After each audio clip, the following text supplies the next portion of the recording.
Call this Policy and Priorities Committee meeting to order for March 12th, 2018. And I need approval of the agenda. Councilor Kirby, seconder. Aye. All in favor? Adoption of minutes for February 13th, 2018. Policy and Priorities Committee meeting. Councilor Kirby? Recommendation that Council adopts the minutes of the February 13th, 2018 Policies and Priorities Committee meeting as presented. Seconder. Okay. All in favor? Any business arising from those minutes?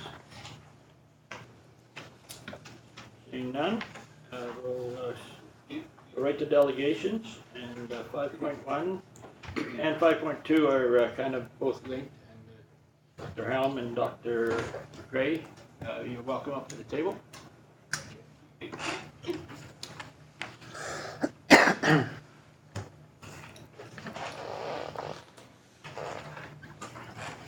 I'll leave it up to you, Charles, and how you want to handle this, because there's two issues. Yep. Thank you, Your Worship. So thank you for the opportunity to present. The first item is reporting on the hominin track site discovery in South Africa and why it's important for Tumbler Ridge and the Peace region, and to thank you for funding over many years and your predecessors. And the second is more of just a presentation on where we stand with the museum, and to be able to answer your questions and hopefully address any questions that you've got. So thank you for the opportunity, and thank you also for being willing to get this snuck into this meeting, because we said time was of the essence here, so I appreciate your being able to get it in quickly. I'd also just like to acknowledge Mayor Rob Fraser from Taylor, who's the Peace River Regional District liaison with the Tumbler Ridge Museum Foundation, so it's wonderful to have him with us. And furthermore, apologies from our president, Sharissa Tonneson, who had a pre-existing engagement and therefore couldn't be here today. So yeah, what I'd like to, I don't want to take too much time with the hominin thing, but just to give you an idea, because it's really exciting international news, give you a bit of an idea of what we've been up to there. So as you can see, there are the two institutions, the PRPRC in Tumbler Ridge and the African Centre for Coastal Paleoscience at Nelson Mandela University in South Africa. And it's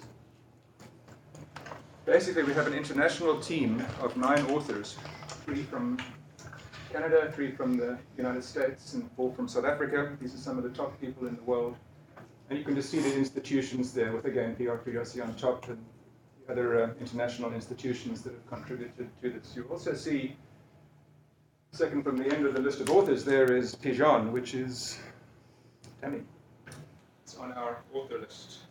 You'll see in a second what her work was that enabled that. So the first thing is just to kind of change one's mindset and think back to, these were our ancestors living in southern Africa. This is probably about 10,000 years ago. We really need to be looking back to about 90,000 years ago, but it just gives you an idea of what the scenery in the country was like at that point. And essentially for the last 10, 12 years, I've been going back to South Africa with Linda for a month or two. And as you know, I learned in Tumbler Ridge from the best. I got taught in ichnology and tracking from Dr. McRae and Dr. Buckley, and accumulated a fair amount of knowledge. And very soon, Linda and I learned that in South Africa, we got this wealth of track stuff which no one is really paying attention to. So we were able to apply what we learned here in South Africa. And those of you who go tracking here will recognize what it is. That looks very much like a cougar track, and it's pretty close. So we've got one of the very few lion trackways in the world, which we've discovered there. You can see the beautiful coastline which we explore as we do this. You can see tracks there on that flat rock in the foreground. You look at those, you can see they look like a bit like a deer, but you can see the scale, bottom left, very, very big. Sorry, a bit of a delay here, I'm sorry. So that's those, and this was a paper which we brought out a month or 2 ago. Took South Africa by storm, because giraffe are not supposed to occur in that area. Something like this, anybody would walk past that and not know what it is, those funny shapes in the rock. People would walk past this and think that's a bit weird, but don't know what it is. There you can see more of what it's like, and these are elephant tracks, so the southernmost evidence of elephants in the world. So we're doing things like that. Again, a beautiful site which you can see, very impressive trackway. Looks a bit like that, except it's not. It's the longhorned variety, which is now extinct. So these are the first documented tracks in the world of this extinct buffalo from southern Africa. So that just very briefly gives you an idea of the kind of stuff we're doing. And this thing is globally unique. Hatchling turtles, first hatchling turtle trackway in the world. 7 of these in a row, hatch from the eggs, go out to sea.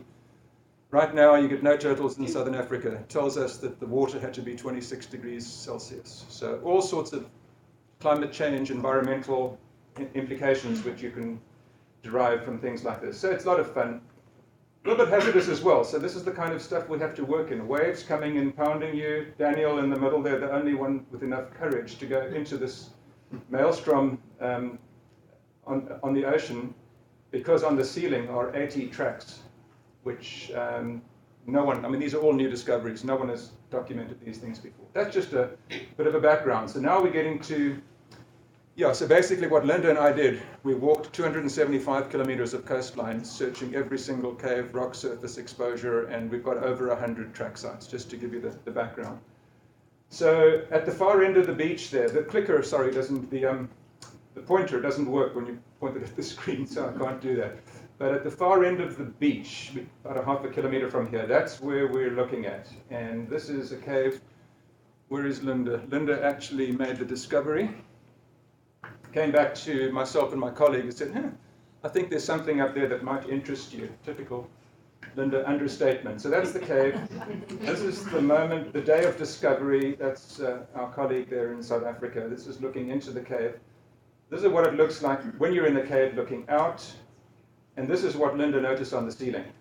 And a lot of these tracks, you can see, you've got to kind of get your head wrapped around it, because these things are hanging down from the ceiling, and they've got those hollows around them, and the hollows are when you walk and you make this room around your footprint. So everything's reversed because it's hanging down from the ceiling. So the layer in which the tracks were made is gone, and this is what filled in the tracks. It's a bit of a difficult concept in the beginning, but this is what Linda saw. They look human, but we couldn't prove it because we had no toes. No toes evident there. But then when you go in, here we eliminated the back end of the cave, and you can see those things hanging down from the ceiling again. And so we go to South Africa for 2 months of the year. Linda and I spent the last the 2 months in 2017 and the 2 months in 2016, most of our time in a cave. So we go to South Africa to stay in a cave. It's cool. And we all come from caves. We all cavemen in the beginning. Went back to our roots, as it were. But there, so you can see, this is one of the most difficult track sites in the whole world, because you're lying there on your back, and you've got, as you sort of move around, you've got to be careful, because if you bump that thing, you're going to break it. You've got to be super careful. And so your nose is touching these human footprints, and how do you make sense of it, and what do you do? It was very, very challenging. So once we discovered it, I was in touch with Dr. McRae immediately and said, how do we do justice to this? What do we do? But there you can see what we're seeing. This is a natural light that's a 10 centimeter scale. Doesn't take much to realize there's a big toe on the left and 3 other toes. You can see the arch, you can see the heel, you can see the instep, all that stuff. There's another photograph. You can kind of see with angled lighting there what the toes look like. And there's me and Linda working. We spent many, many days documenting this site in conditions like this. You've got to be very careful. One time a rogue wave came and washed everything away. So you've got to be there at low tide. It's a bit disheartening to have backpacks and everything. You just see them receding into the sea. But here you can see it's 47 centimeters from the floor to the ceiling.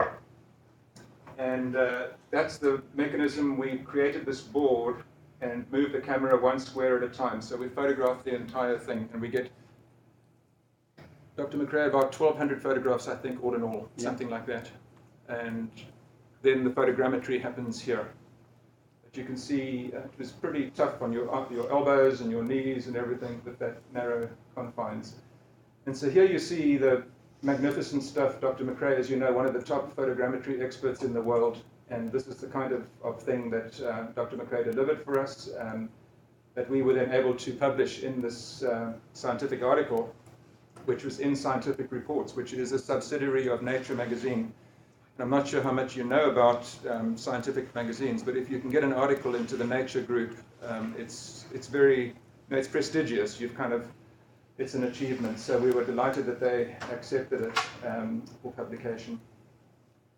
And this is what Tammy Pigeon then created, using an initial sketch which we made with plus all the photogrammetry. And you can see here, we've actually got 40 footprints. So there are 10 human footprint sites in the world, 50,000 years or older.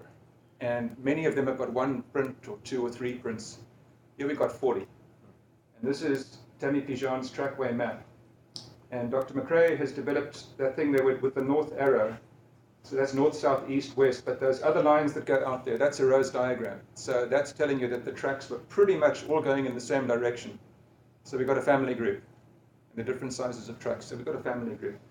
The other cool thing is that the tracks extend to the far end of the cave and to both sides on the ceiling and to both sides lateral walls of the cave. So we want to go back there, take this stuff out. We'll find lots more tracks at the end of that, which is phase 2. We'll be able to work out, which no one else has been able to work out in the world, what the size was of human family groups 90,000 years ago. So, anyway, this was Tammy's beautiful handiwork.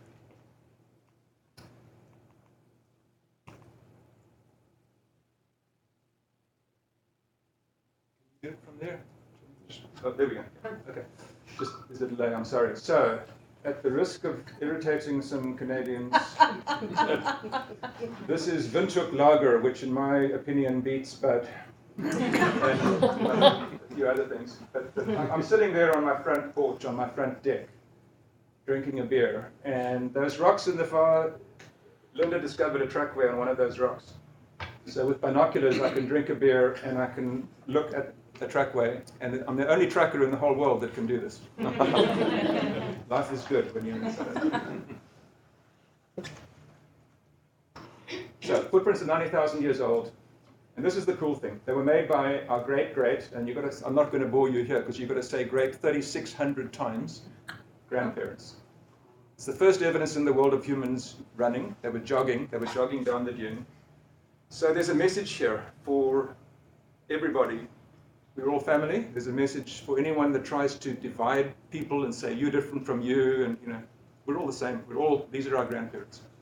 So it's a very cool. I think it's a cool message. I think there's some politicians who could learn from us. We just have to take them there, let them lie on their backs and have their noses against these footprints, and maybe they'll politicians that try and divide political parties and stuff. So anyway, so this is the important thing. Why is it important for us here?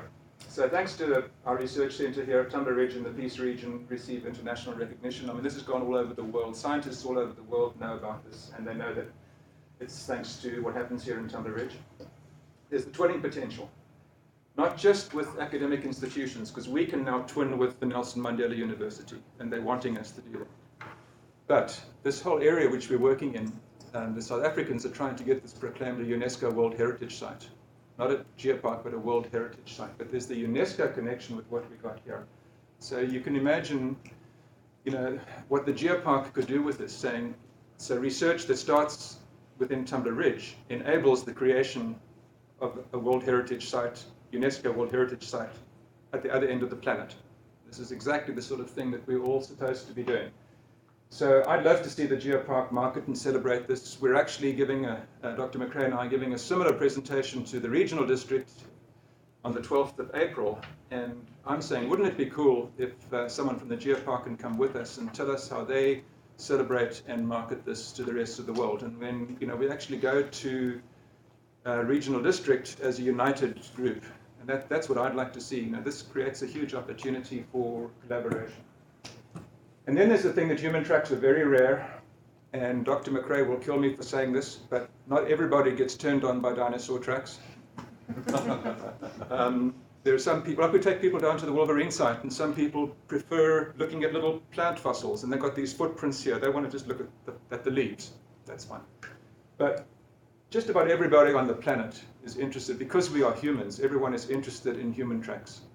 So we've got like we've got a captive audience, and it's the contribution to human knowledge. But maybe the most important thing for me anyway, and just to mention, we've had 4 peer-reviewed papers published in the last 4 months. There are at least 5 to come, and all these scientific papers come out of the PRPRC. So this enhances the push for provincial funding, because this is really where we need to be going with this. Just a delay with this, I'm sorry, Jane. I don't know if can you advance it from there? Yeah, thank you. There's just a few left, so thanks. So when it comes to provincial funding, I mean, this is the critical thing for Tumbler Ridge.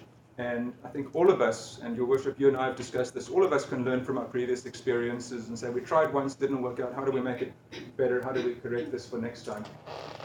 And so our proposal is for a committee, which includes both the MLAs, because PRPRC is Peace Region, it's a regional entity. So both the MLAs, the PRRD liaison, who's currently Mayor Fraser, Treaty 8 Tribal Association, absolutely crucial, Mayor of Tumbler Ridge, a director from the Museum Foundation, and one of the scientists. And we think that should be the committee that then meets and works out exactly what we want to take down to Victoria, and be very well organized, way better organized than last time, and say this, what's happening here is provincially, nationally, internationally important. And so the fact that all this stuff is happening in South Africa, originating from here, this enhances the international stature of what's happening in Tumbler Ridge, and enhances the call for a provincial facility funded by the province here. There's a perfect example in Saskatchewan where the East End, the T-Rex, funded by the province. They're very good examples to follow from elsewhere. Jane, can you advance it? And then I just wanted to show you this as well, because with this discovery and being in touch with the South Africans, so you can read what it says there. And it's very cool stuff. It's an email. But look at what she's saying. This is the Premier of the Western Cape Province in South Africa. So this is the equivalent of John Horvath or Christy Clark. You make a discovery like this, you've got the Premier working with you. And how do we get that to happen here, Jane? This is a media release from this morning. This went out in South Africa this morning. The Premier retweeted it immediately. Instant access to 1 million people in South Africa. This is all over South Africa as of this morning. But just look at that. Look at the stuff we got here. Help put the province on the map for visitors interested in our country's heritage. Our country can position itself as a must-see destination for those interested in major fossil discoveries. These scholars will contribute to building a socially inclusive province and justifies the need to establish a cultural heritage and tourism route. And this connects with here what we're trying to do, Northern Dinosaur Trail. It's a similar, the principles are all the same. We'll continue to collaborate with scholars so they appreciate the importance of the research.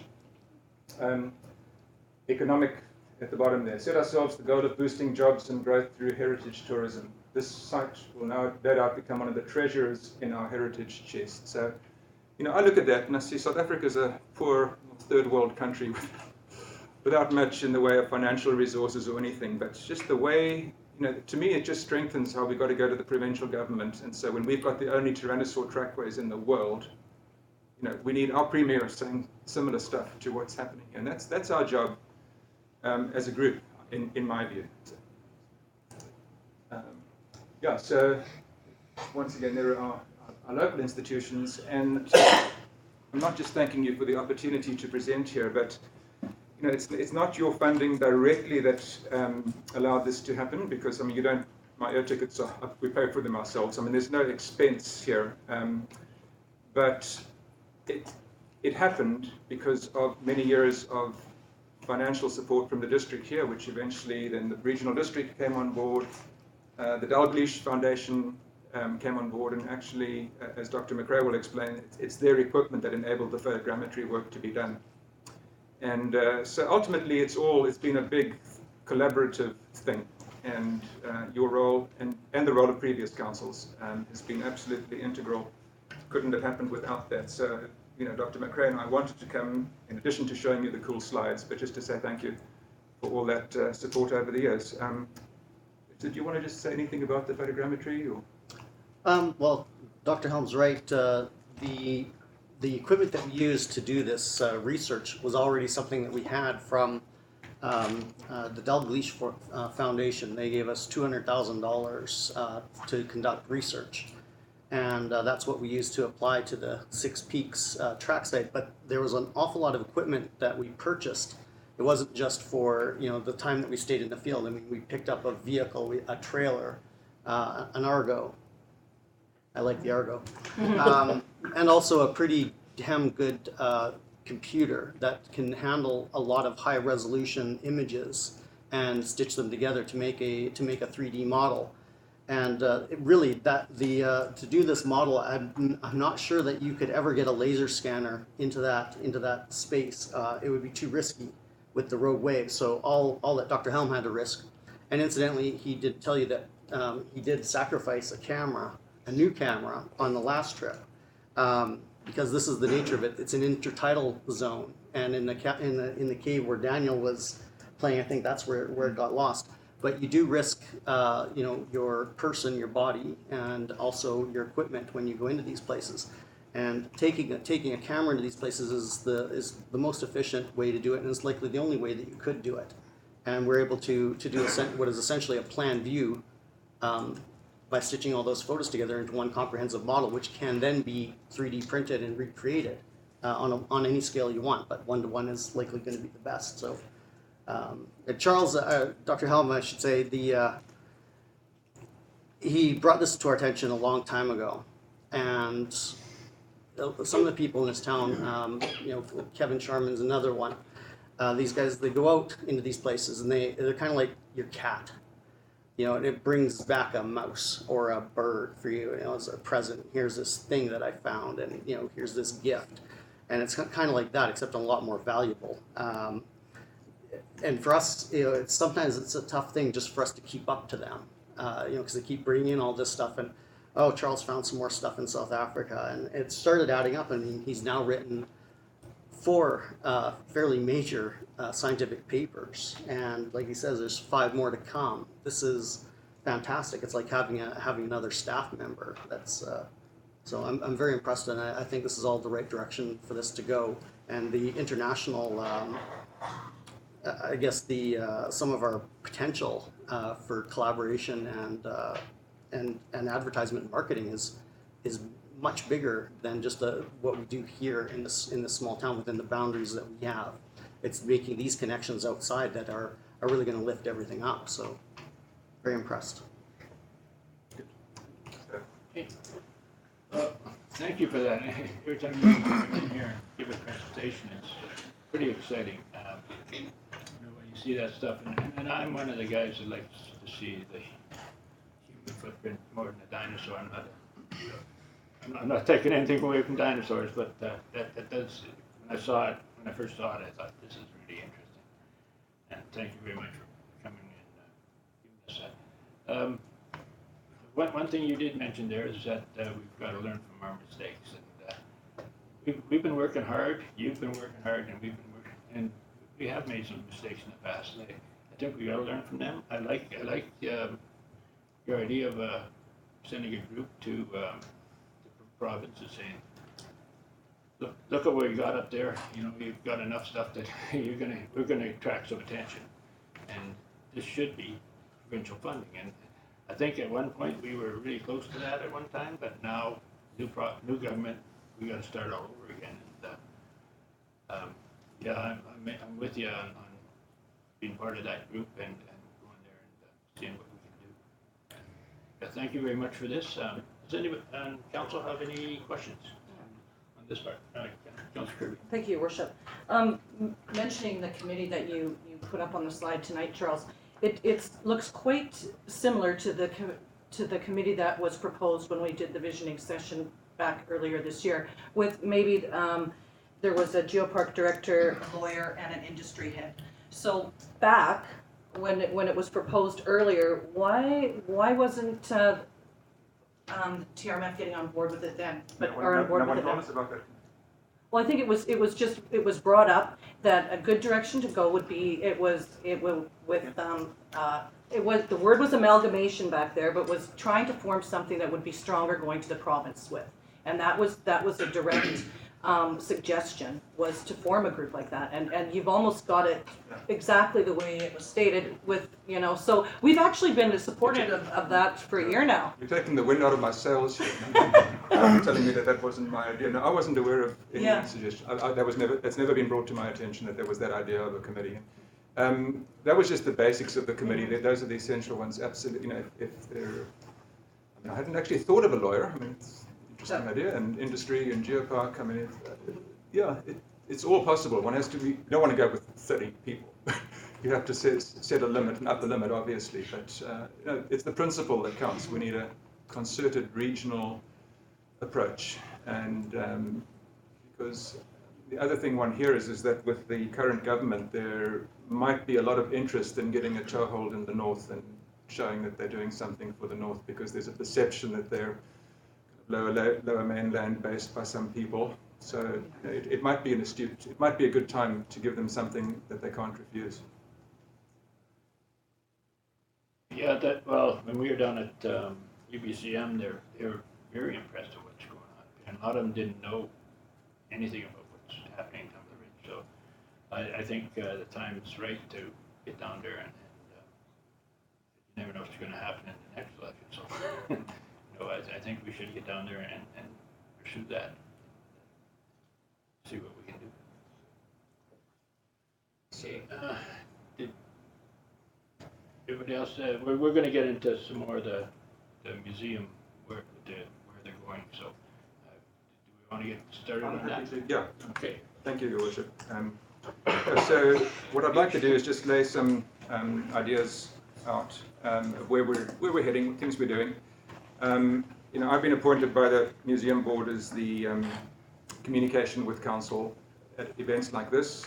Dr. McRae is obviously here to answer anything that's more of a scientific nature, programming, things like that have more to do with the PRPRC and the Dinosaur Discovery Gallery. So hopefully between us we can field anything that you might have for us. But what I would like to ask, just to get this going, is just to ask Dr. McRae to show you, and this is my mistake last time. You might recall I was here about 3-4 weeks ago, and I was supposed to show you the skull. And I forgot the skull at my home, so I felt rather bad about it. And you weren't that angry with me, but anyway. Now you get to show it now. But what we've said, last time is that when this is very close to being ready now, but we want to get it properly mounted, etc. But then number one comes here, and we hope that you'll be able to exhibit. This is British Columbia's first dinosaur skull, and this is a replica. Once again, thank you to Tammy Pijan for some of the wonderful work she's done with this. And there is actually, it's not the completed job yet. There is more skull there, which just isn't, it's going to take more time. But this is at least, you get something out quickly and hopefully available for this season. So, do you want to show her? Yeah, well, I'll just mention the skull, the block that was discovered by the visiting chiropractor and his wife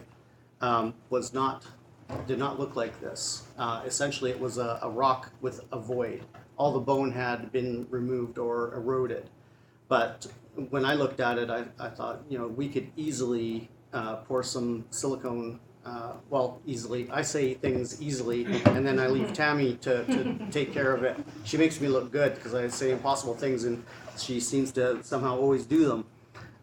But to make a mold that would, when you took it out, would actually look like the bones that had disappeared. So to produce something like this, and this is an exact replica of it's an exact reflection of what that rock represents. And I'll bring it around if that's all right with you guys. I'll come in behind you with, I know I have things with sharp pointy teeth on it, but he's pretty harmless. But there's a lot of information in that rock, and in order to make a cast like this, a replica like this, Tammy actually had to make a mold of the mold and then make a cast. So it's a bit of a complicated process. These things take a bit of time, but the result is brilliant. And in fact, our colleagues in Alberta, we took this to a Society of Vertebrate Paleontology meeting. That's one where several thousand people show up from all over the world to talk about paleontology and give presentations. Our Albertan colleagues were jealous of this. I just want you to think about that. That's Tyrannosaurus central, and they were pretty jealous of this because not only is it a very nice and diagnostic piece of bone. In fact, if you had one bone, it's called the maxilla. If you have one bone that you want from a dinosaur to be able to identify what it is, that's the one. And it's exquisite. These teeth, I mean, look at the, that's beautiful. It's aesthetically beautiful. And Charles has probably pointed out that the town's visioning with the logo, kind of nice. We didn't have this when that happened, and now we do. So one thing leads to another. But I'll just walk it around and show it to you. Just take your time and take a look at it. We are looking at making this a not only an exhibit, a new exhibit that we're developing for the museum, but we're also going to have a version of this that will be for the gift shop as well. And it'll look a lot different than this. It'll have a very nice frame and a little plaque. And British Columbia's first, yeah, she's amazing. I mean, the dinosaur gave its life, so credit where credit's due. The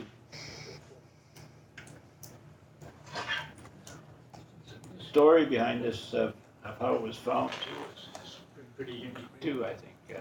It was a chiropractor in town who bumped into this thing. Well, it was riprap for a start, so it was from within our area, but it wasn't from there. It was put there to stabilize Flatbed Creek. And none of us go and look in that stuff, but the flatbed loops, we must have run past that thing a few hundred times, like within about 3 meters from it. You guys have seen it. And this chiropractor found it, I think, on a Saturday, and he was supposed to leave. And he wanted to wait until Monday that we were open. So he stayed an extra 2 days, just so that he could tell our scientists about it. And then the major problem is we couldn't find the mayor. Yeah, I forget where it was that day. I heard all about it. Fishing or something. When I got back. And, so we found Councillor Kirby, and he single-handedly lifted the rock. Oh, yes. Anyway, so it's a story that ended very well. But the other thing I would just really like to do, and I'm just so proud of these young folks and delighted to share a community with them. I just want to ask, because this, when it became known that we were coming to give this presentation today, I had a phone call from Dante Shembri and Christina Lively saying, can they come and say something to Mayor and Council and about the museum and everything. So I don't know what they're going to say exactly, but I'm just totally delighted to be able to welcome them, and I'll just give up my seat. You guys want to. And thank you for allowing them to be here. I did mention it to your worship, and I appreciate your support with that.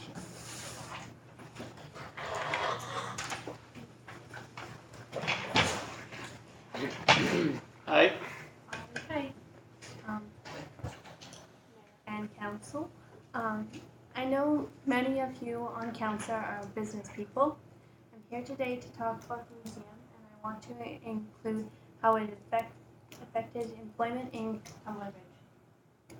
The museum has created many jobs within our small town, and it continues to create jobs both permanent and summer. By creating jobs, the museum provides families with the resources to remain in Tumbler Ridge and make this their home. When families have money, they support local businesses. Youth have been given the opportunity to be hired at the museum where they can learn about dinosaurs, and some may decide they want to go into paleontology.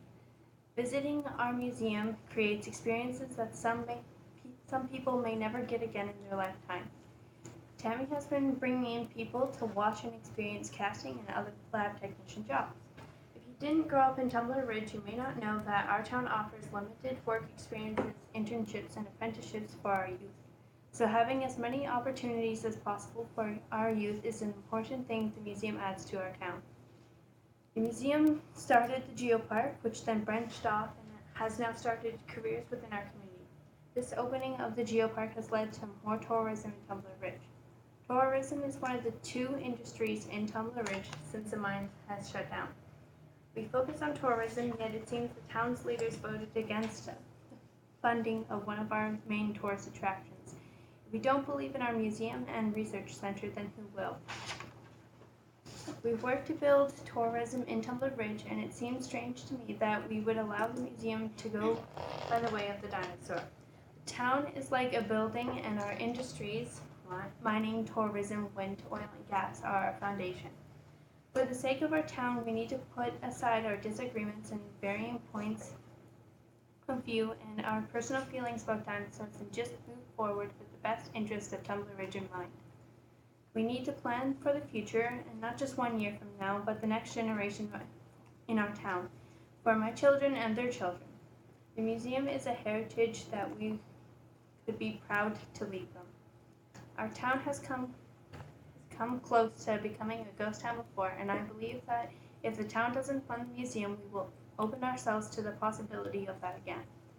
If the mine ends up shutting down, and without the museum, what do we have left? Important people come to our town, and will enjoy it much more if the museum is here to see. They will enjoy their time in Tumbler Ridge with all that we stand for, and I hope that we can stay proud and say that this is something our town has built. That's all. Thank you very much for that. I think you wouldn't find anybody on council that disagrees with what you just said. The thing is, we are taxed with taking care of the taxpayers' dollars, and we have to invest them wisely. We have to invest them with some boundaries. So that's all we're trying to do here. So we're not against dinosaurs. Even though I said I like the footprint better, I do like dinosaurs, and I think I know what that the museum has done for this town. But we are just trying to get to a point where we are sure that the proper things will be done with the taxpayers' money to get to where we want to go. I think we had a whole town here, a lot of volunteers trying to push for the best things for Tumbler Ridge, keep things going. But we got to get it all together and make sure that angle's right. So thank you for your presentation. It was very good, and I'll guarantee you, this council will be working very hard to ensure the things you talked about in your presentation. But we do need some cooperation sometimes. Okay. I also have something to say. Oh, yep. Mayor and Council, I was raised my whole life in Tumbler Ridge. Ever since I was little, I can remember my fondness of dinosaurs and the many beautiful attractions Tumbler Ridge has to offer. In fact, one of my earliest memories was when the first museum opened down where our hardware store now is. It was small, yet held so much knowledge and history. I remember how people gathered there for the opening. They were astounded with what was found in our community. I would always ask my mom or dad to take me there, despite the fact I'd already gone countless times before. Then it moved to the old school up top, and it truly became a centerpiece of the town. I felt like a kid in a candy store seeing so much more of what couldn't fit in our old museum being displayed. And then I saw the pamphlet for dino camps. Of course, I begged my parents to let me go. I think it was one of the greatest times I had, and I learned so much. I got to spend time with other kids who loved dinosaurs just as much. Last summer, I had the great privilege to actually work at the museum. My first job was something I was actually passionate about, and I don't think many kids get that kind of opportunity. I got to learn so much more in depth, and I got to teach others about the history of our town and the dinosaurs. I even got to go to the back room where all the research happened, and I was thrilled to see all the detailed work that was being done to bring us further knowledge, not just for the museum, but to the world. In the short months I worked at the museum, there was people from all over the world that came here just to see our museum. People from Japan, China, New Zealand, Germany, Austria, England. I got to teach people from all over the world about our dinosaurs and the town, and watched as they realized that this wasn't just some little coal mining town in the mountains. This was history. We have British Columbia's first ever complete dinosaur skeleton. We have all the world Tyrannosaur trackways and over 90% of Tyrannosaur footprints. We have a prehistoric fish that is special to us because it is the only one of its kind that has a forked tail instead of a rounded one. Our home is more than a coal mining town, it's knowledge. And when I have children, I want to be able to take them back here and show them where I grew up, in an extraordinary little town that has gone through thick and thin and come up on top. A place where coal mining, scientific research, and amazing people come together to form a community. Thank you. Anybody in council want to? Well, I kind of stick to what I've said. We are definitely not against the museum. We are for the museum. We appreciate what the museum has brought to this town. And we are just trying to find a way to make this all work. And we've been kind of pushed into a corner, and we've had to do what we did. And I think we're in a good place right now to solve all our issues, because people can see now that things are serious. But thank you for your input, and it was very well done. Thank you.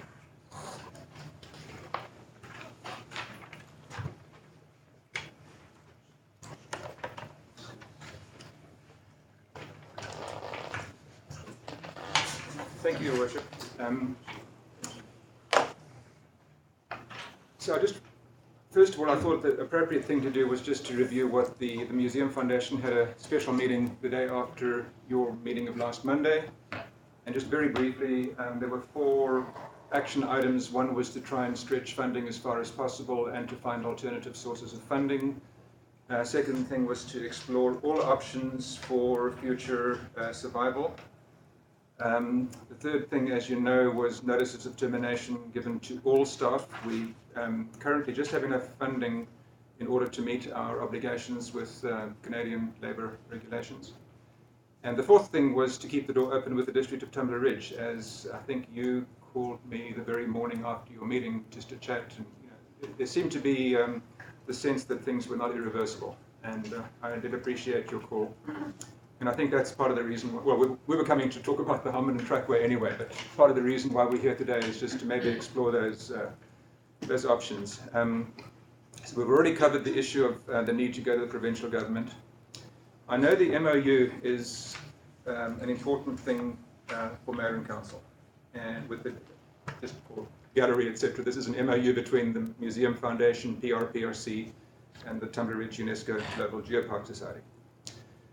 I'd like to tell you, and I've explained this in person, but just for everyone to hear it, I mean, it actually is extremely important for us. So, yes, we know it's important to you, but I don't want to give the impression that we want to enter into this simply as an obligation to try and respect what Mayor and Council wants.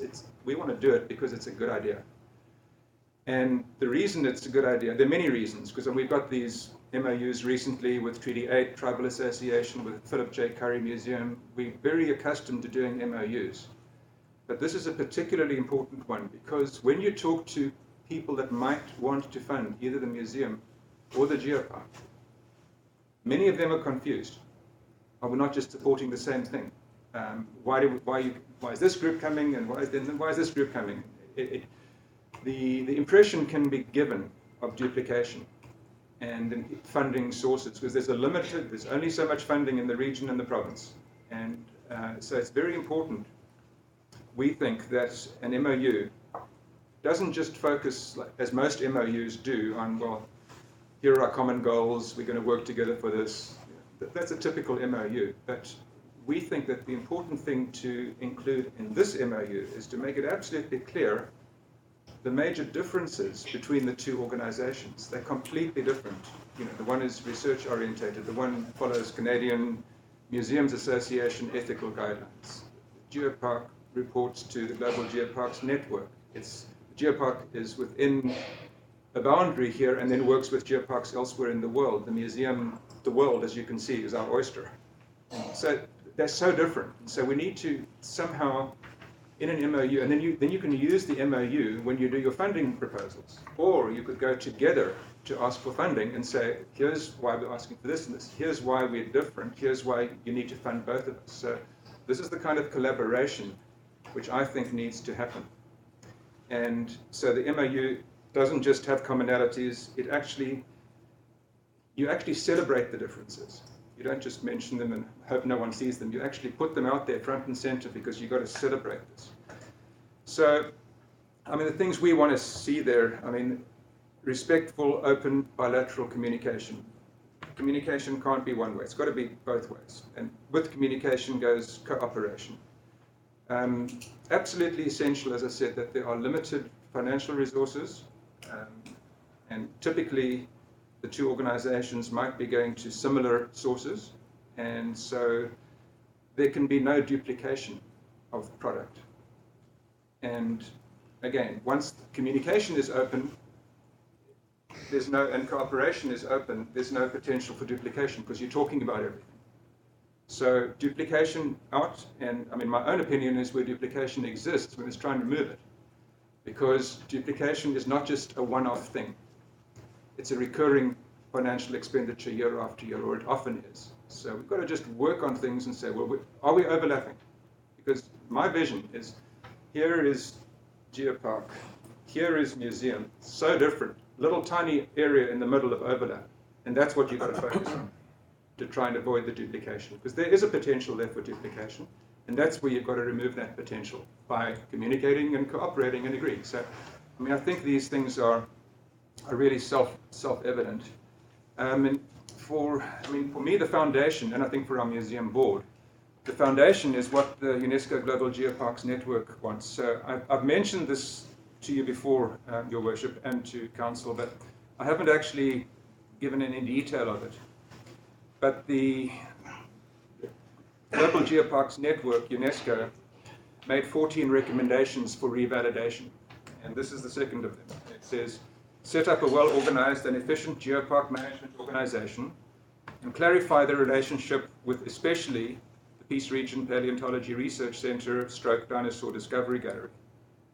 And UNESCO says, this institution is a modern facility and plays the role of a true engine fostering research of the local paleontological heritage, education, and geotourism. Now here's the important thing. They say it is surprising that such an institution is just represented by local scientific advisors in the management structure. We suggest it should become a key member in geopark management. So that's what UNESCO wants, and that's what we want. And in my discussions with you, I think that what you are wanting from an MOU is the same as what the museum is wanting from an MOU. So I think we're on solid ground. And I think you'll be happy to hear that the initial meeting is on Wednesday at 6:30. So it's happening. It's happening in front of our eyes.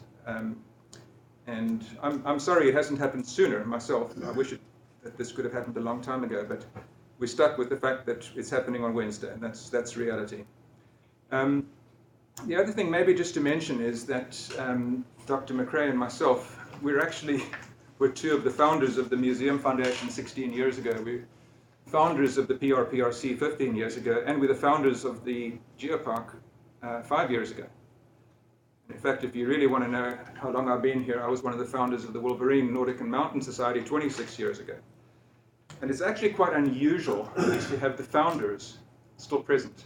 Most times, people move on, and it's very unusual to actually have the founders still here.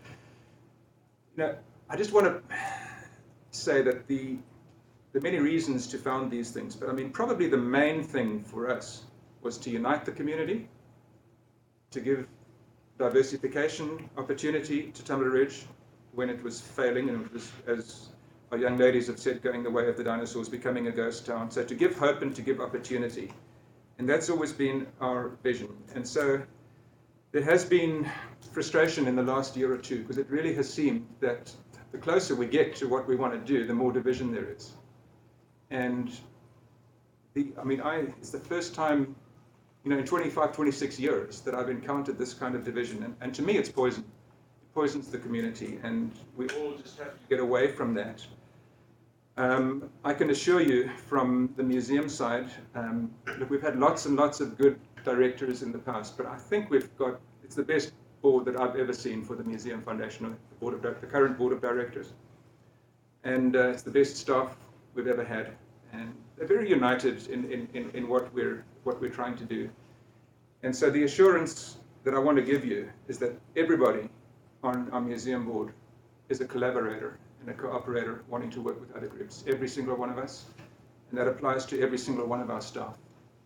We are collaborators, we are cooperators, and my feeling is that all boards and committees in town, if there are people who are not collaborators, they must move out the way and make room for people who are willing to collaborate. Because in a town of the size of Tumbler Ridge, we've only got so many volunteers. and there's not a limitless pool of volunteers. So we've got to get it right. And I mean, my hope is that we meet on Wednesday, and by the end of the meeting, it's done. That's my hope. And you know, one can be optimistic, but one can't promise anything. And my feeling is that this is simply too important of a thing to give up on. So if it doesn't work, then what do we do? My suggestion, and obviously the Geopark will come with its own suggestions, but my suggestion is to ask yourself to come and mediate or arbitrate, whatever, just be in and explain what district wants if we don't succeed the first time. And if we don't succeed the second time, then we ask Dr. Godfrey Nolan from the Canadian National Committee of Geoparks. If that doesn't work, then we ask Professor McKeever from UNESCO. I think there are ways to make things happen, but those are all, you know, the likely outcome which I want to see happen is that no need for any of that. Just we come out on Wednesday and we report to everybody. You know, we might still need to find detail, work it out, but hey, it's done. It's happening. You know, that's what I really want to see from this. And I think we also have an obligation to UNESCO, because this is a very important geopark for UNESCO. This is their bridgehead in the West, the only one there is. So it's not just important for us, it's important for them. We've got to get it right. And then I think there were questions as to what our needs are. So obviously our first, no surprise, our first request is that you would consider reversing your motion of last Monday. But this is a trickier ask, because in my discussions with you, it's been clear that it's kind of unusual for a mayor and council to promise funding beyond their term. And so, you know, you've got 1 year left of your term, but I don't think it's impossible to ask for something like a 3-year commitment. Well, I know we can ask for it. I don't think it's impossible. It's maybe not first choice, but I think it would firm things up so much for our future here. And some of the best news I've had from any council member in the last few years has been from Councillor Kirby saying, you know, funding needs to be like the regional districts, no strings attached. Just, if we support you or we don't support you, and that's so good. And when I was presenting here a few weeks ago, I actually said that you have to have this 3-year lead time to get the CSVP here with the hundreds of paleontologists for a week. It actually appears to me now, speaking with Dr. McRae, that there's even still a potential for that happening in May 2019. But it's got to be like really, you know, got to get in really, really soon. But there's a potential for that. So hundreds of people from all over the world in Tumbler Ridge for a week in May 2019. And obviously further conferences, the whole 3D conference, the idea of bringing all those doctors in here to help with the medical recruitment, all that stuff. You know, these things are things we really would like to be able to do. And so kind of to conclude my piece here, and then I'll try and field your questions. I think we are at a pivotal moment in Tumbler Ridge history. And you know, one of the previous pivotal moments was 2000, when Mark Turner and our son Daniel, 11 and 8, discovered the first dinosaur trackway. And somehow, against all the odds, we got it right. I mean, people laughed at us. You haven't got a chance. But here we are 18 years later, and we're still here. And it's one of the reasons why the town is still here. And so here in 2018, I think we're at another pivotal moment. And to me, I don't think there's middle ground.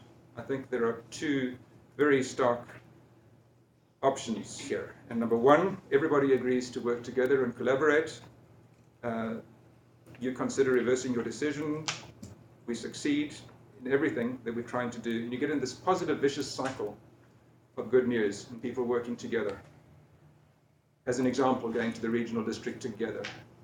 This is the kind of thing that, obviously, that's what I want to see. But there is a stark alternative, and that's what I think we've got to try and avoid. And that is that nobody wants to work together, the motion stands, the Museum Foundation folds, the Geopark follows however long afterwards, and it's all been for nothing. And you know, I get back to what Christina and Dante said, and sometimes I think kids and students actually have the ability to wake us up as adults as to what our responsibilities are towards each other and to our community. So I'm just so touched by the spontaneous offer from them, and I'm hoping that the kind of enthusiasm that kids can promote in us can help us get through this pivotal moment as well and enable us to take the right direction. So probably went on a bit long, but thank you for your time. And Dr. McRae and I are very happy to take any questions you got. Yeah, I'm just going to talk to what you just said a little bit. I sent an email out just the other day stressing how important this is for the community. I'm sure you got it. It is, we wouldn't be in this situation if it wasn't for the museum. They got us into the Geopark. I was there 18 years ago when you first come the back steps here with that thing on Daniel. So I've been part of this all the way through. And no, I don't think this is something new here. We've had our battles all the way through. You know it. We've sat in this room and argued a lot over the years. But it's come to a good point. But last July we wrote a letter. We gave to you, and our council wanted this MOU. At the time, I forget the wording on it, but the MOU covers what we were asking for. And here we are, how many months later, still with no MOU. I know you've written an MOU with the museum in Alberta, and that's great. But this one was very important, especially because we are probably your biggest funder over there. And we were, as a council, we made that motion to stick to that letter. I took that letter to the regional district. I know you had some concerns over that, but all I was trying to do was make sure they knew exactly where we were coming from.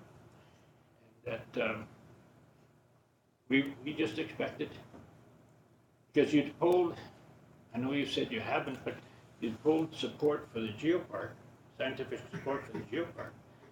And so here we are with the Geopark, which we're backing because of your request earlier, and we had committed to that, and all of a sudden we don't have our museum backing it, and it just didn't work for me. The tax dollars that had gone into the museum, now we're looking for another museum to back the Geopark. It didn't make any sense to me. That's why we did what we did. And I guess you didn't take it seriously, because here we are and we still haven't got one. So it's easy to make us look bad because we made the decision to stop funding. But we were pushed into this.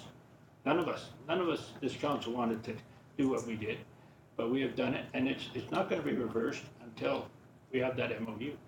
We have a working agreement between yourselves and Geopark. And I hate to be hard-nosed about that, but it's got to happen. We've made decisions over the years about things with the museum, and have backed off all the time. It's just got to be a habit. Well, we've ended that. So, and I've talked to you lots. You know where I'm coming from. I support the museum 100%. I've fought many battles for you. I've also fought many battles with you. But this is important, and you agree that it is important to have this MOU, so you can set out, okay, this is what the Geopark does, this is what the museum does, and everybody knows that, and we go on from there. I don't know what council's feeling about once we get the MOU, how we're going to handle this, but that'll be in the future once we see that. And I hope Wednesday night the same thing. I hope you guys can sit down and come back and say, here it is. Because obviously you know how to do it, because you've done one with museum in Alberta there. So I really stressed in that email that this is very important, and you got to go into it with an open mind. There's got to be give and take on both sides here. And like I said, it's really easy to blame council, but we are in charge with taxpayer dollars that we want to see done. And I had a letter of support from the regional district. The regional district this year is funding $325,000 to this community, which says they support what we're doing. They got faith that we can solve this problem, because they all know we got this problem. they've got faith that we can solve it, and we better work hard to do it. And yeah, I'll come to a second meeting if I was asked to, but I hope I'm not asked to, because we should be able to do this, Charles. It's just, it's personalities, it's all we want here is what's best for this community. Like the young people that said there, it's very important for a lot of reasons, and I think we all agree to that. But we've got to get past this thing where, well, I don't want to be told, I don't want to be in charge of this anymore. You said what, just the other day, you said to me, you never thought the Geopark would be, you never thought or wanted the Geopark to go as big as it is. Well, it's grown so big. As a matter of fact, when you were in New Brunswick, finding out that you could get the Geopark, I was in Whistler, and I had ministers changing their talks to cover the Geopark because it was that important. And the talk there was, this is going to be huge for BC. I never ever thought it was going to be small. That is the reason that we've done so many things, that we've tried to make the signage and all that professional.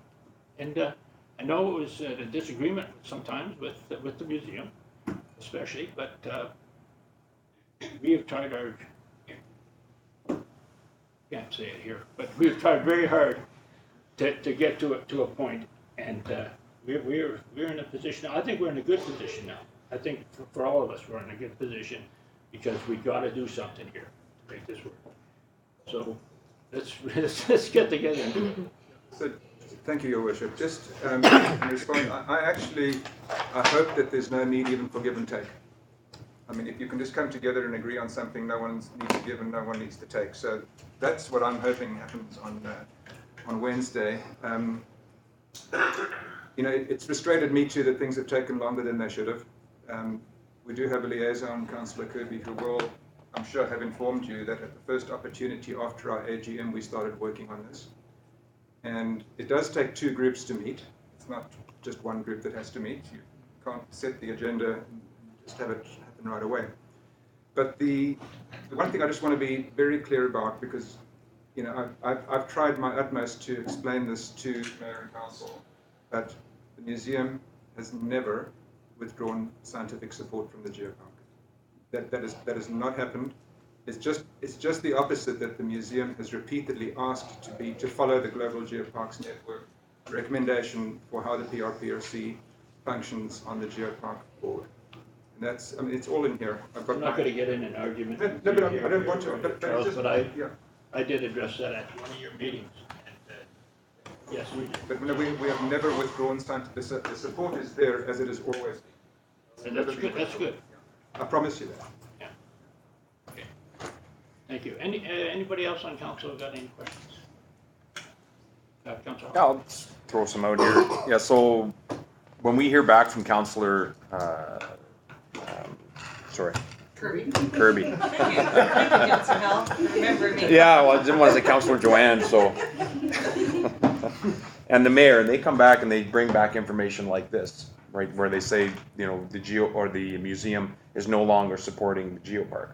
There's no scientific backing, there's no scientific fact checking going on, or they come back, they give us that information, we take that information as it is. You know, I don't then track you down and say, is that true? I don't track the museum down. We take that as that's fact. You know, I have to believe in that. That's why we put her on that board and listen to that stuff. And that's my feeling on it. My feeling right now is that the Geopark brings stuff in or needs collaboration on something, and they're not getting it from the museum. And if that's happening, that's not the best use of our tax dollars, in my mind. I find it very difficult to sit up here and talk to you. You've been my family doctor my whole life, and it's, you come in and you present stuff on hominid tracks. I mean, everybody in here is blown away. They're going, holy cow, this is great stuff, and it's fantastic. But when it comes down to exactly what the mayor has said, we're left with our obligation is to the taxpayers. We have to be accountable for the tax dollars. And if something is not working here, we've asked you guys, and not necessarily you, but we asked the board to come in, and we set up a P&P meeting especially for them, and then you show up on behalf of them and you talk about bringing a forum in to get more doctors into town through the museum. That was totally not what I thought that meeting was supposed to be about. Like, I thought the meeting was supposed to be like the one we're having now. Now that we're in a crisis and the funding's been cut, now it's like, okay, well, now we'll come to the table and we'll talk about it. This is the meeting we were supposed to have had 2 months ago before we decided which way we're going with our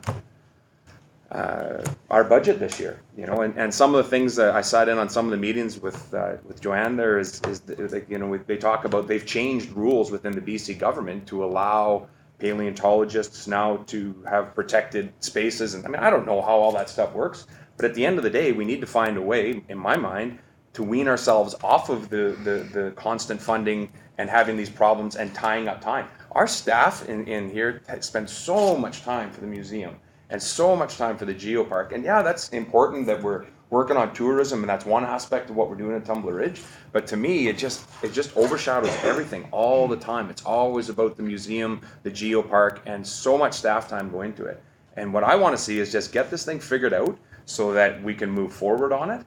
And I'd love to see, like exactly what you just came in and said, this path through for provincial funding.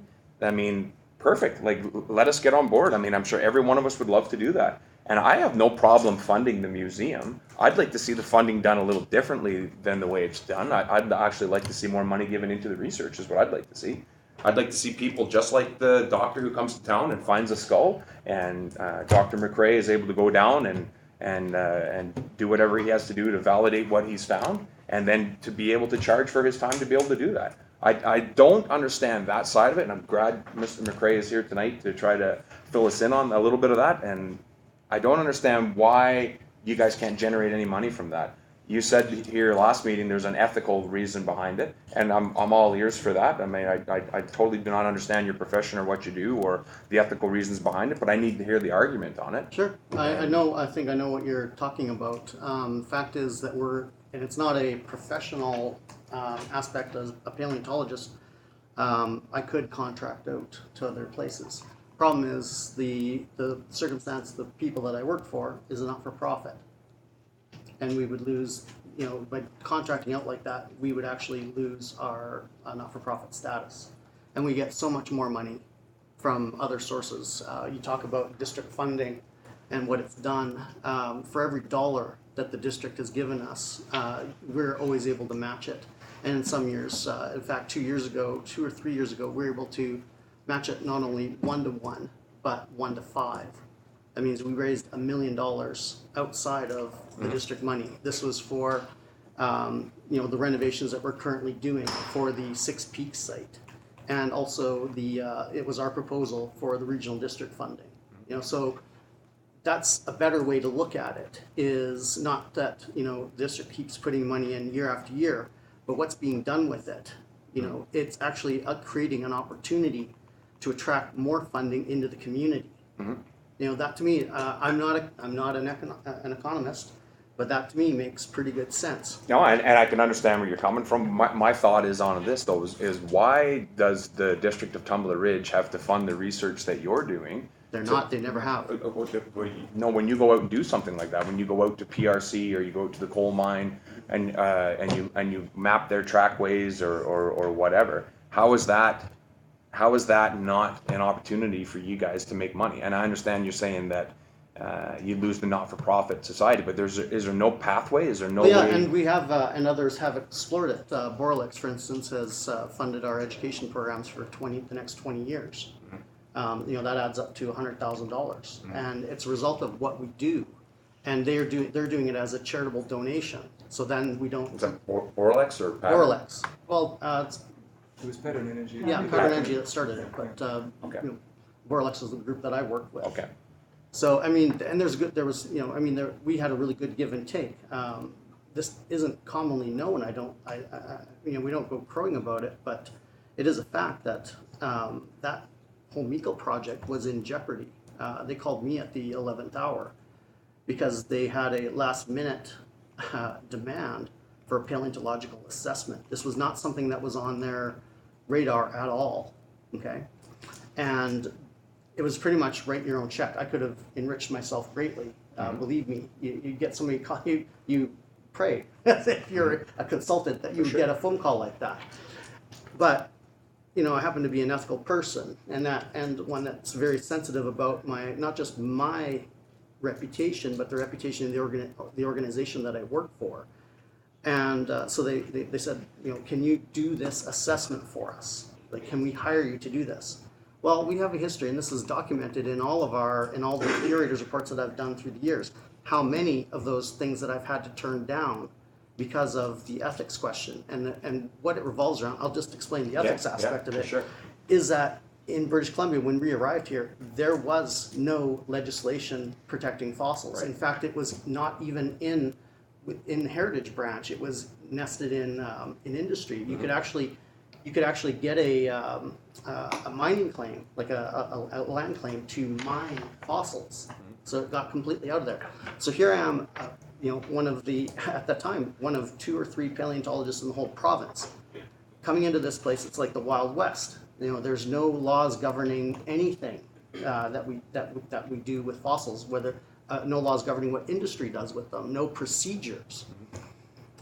And when you're in a position like I am, you have to advise government. Blair Leckstrom got us on Dr. Buckley and I on a committee to advise the province about fossil management. Okay, so how would it look if I'm actually doing consulting at the same time and advising them that you need to do consulting? There goes my credibility. Yeah. So I have to stay well away from that and in order to influence this. And this is all going to the good. Like, it may be that we're giving up a certain amount, sort of a sacrifice in a sort of way. But the fact is that last spring, the BC government passed the fossil management framework legislation. Right. We still don't know what that looks like. I've made a request to Flynn. I have no idea what that looks like. It did not inform me, even though I advised on it. But the main point is that it has been enacted in some capacity. At some point, they're going to require paleontologists. The province is, to help them with their assessments and to determine what projects are going to trigger assessments and what areas in the province are sensitive. Okay, that's the road that I see to getting provincial funding. It's like, we're doing this already, so to me, it's a no-brainer. As a group, we should go, look, our scientists, which you guys are keeping the candle on, with the funding that you've done every year, and I'm not going to belittle it, but it's a small amount compared to what other museums have. And I told you, we've worked miracles with what we've been given.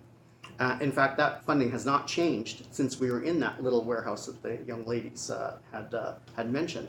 At our insistence, we never asked for an increase, even though we've moved into bigger accommodations, because we've made ourselves responsible for making up any shortfall. We don't want to burden the district any further than, we realize it's a small town and money's poor.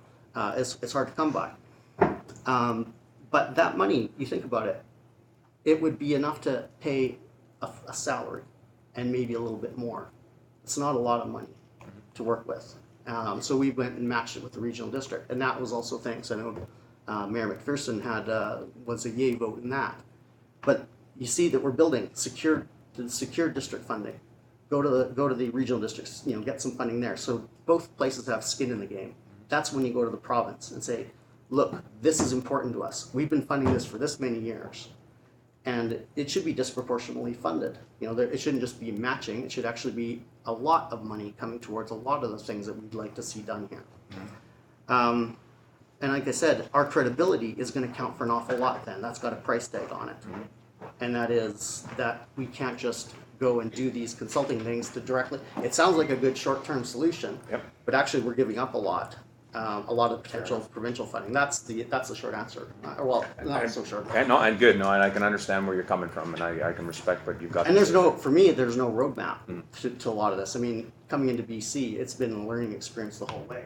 And I think we've done a pretty good job so far. I'll say, we're not perfect either.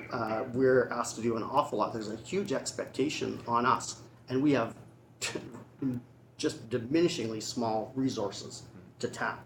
So when you're asking, it's easy for a group. It's like, well, we've got to do our due diligence, and you have to do this, and this. All right, we don't have the people to attend to all that as it comes up a lot of times, even though it is a top priority. I mean, there's an awful lot that we're relying on with volunteers, and as Dr. Helm mentioned, that is a limited resource in this town. You know, and there's only so much you can ask them to do, and before, you know, something starts getting missed, and that's what I'm seeing here. So I guess like the idea of getting provincial funding, I mean, that's the golden egg for all of us at this point. But what you're saying is we won't get the provincial funding if we don't continue to fund regionally. I can't see it. Why would they? Well, again, I understand where you're coming from. But there is there's an issue of what. I just got in here, we do have a lot more on our meeting, so we'll have to Soon? try to Yeah. go, look, I see an end to this, so. Sure. Okay. But, thank you, Your Worship. I think the regional district has similar concerns, you know. Is this, when we're getting into this 200,000 a year matching funds, is this forever? And can we afford forever? And, I mean, my feeling is then there absolutely needs to be some form of commitment from municipal and regional government in the long term, some form, as most communities support their community museums. Mm-hmm. Does that mean that it has to be 200,000 forever? No. The district of Tumbler Ridge, I think, could very well go to the provincial government and say that we've done this for 18 years, whatever. You owe us a large amount of money because of it. You've got to make a huge contribution, and a similar argument from the regional district. But I just know when we come to the new council, if we still exist, and if we go to the regional district, if there's some sort of a plan that just says, yes, we are going to be requesting long-term funding, but the 200,000 does not have to be written in stone. You know, then you've changed the way people perceive this, and it focuses the attention. Yes, at the moment we still need to be doing this for you, we accept that, but the province has to bear the brunt of this in the long term because it's of international, provincial, whatever importance. So I think there's wiggle room there, is what I'm saying. Yeah. Do you mind if I say one more thing? Go ahead. I think, you know, the prize is bigger than that the thing that we should be going for.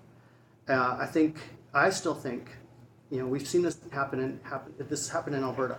They actually got their act together and they got a fairly large, you know, $50 million museum.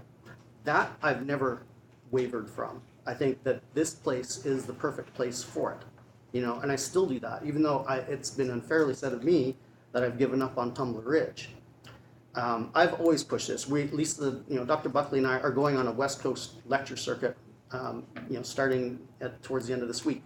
We're going to be pushing, you know, we're doing dates from now until April 7th that goes from Calgary all the way to Vancouver, and actually Vancouver Island, with that message. Like, we're trying to raise the profile and this project. And what we need is that kind of, you know, we need people here to be saying the exact same thing. It's like not just that we need this funding, this operational funding, but get the province involved in getting us the money to actually build this big, you know, this purpose-built facility that can be a crown jewel for the province. We're in a perfect position to ask for it because BC doesn't have one. Like, Alberta's got Trail and it's got a few other ones as well. So that's, to me, is the prize. That's the thing that we should be aiming for. Yep. Okay, so all this other stuff is meat byproduct. You know, it's like this is drivel that shouldn't even be making it to a meeting. And not that there's not important things to talk about, but they're being torn to shreds, and this other thing is at risk. This other vision, and if it doesn't happen here, it's likely not ever going to happen anywhere other than the West Coast. Thank you. I just got a couple of things I just wanted to state. And when you said, Dr. Buckley, when you Dr. Ray, that we didn't up any funding, we did. Sorry? That we didn't up our funding at one point, we did. The building. That was a big expense for the district. The other thing was you talked, Dr. Helm, about a commitment from the district. Well, the district also needs a commitment from the museum. And that's what we're trying to get right now in the form of this MOU. So I'm going to end it with that on our minds, and I hope Wednesday is a great meeting for you guys, and I really Hope you don't get a call from me. I don't want to go. Well, I do, but I don't A want good to. call. I do to tell me that it was all solved. Sure. Okay, well, thank you very much for your presentation. Thanks so much. Okay.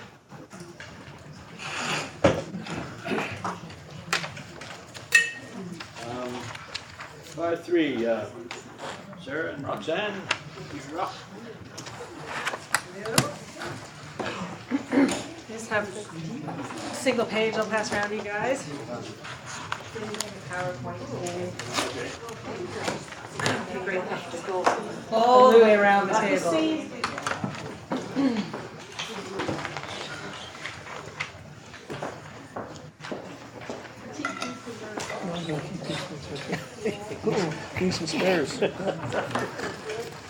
All right, so thank you all very much for your time this evening.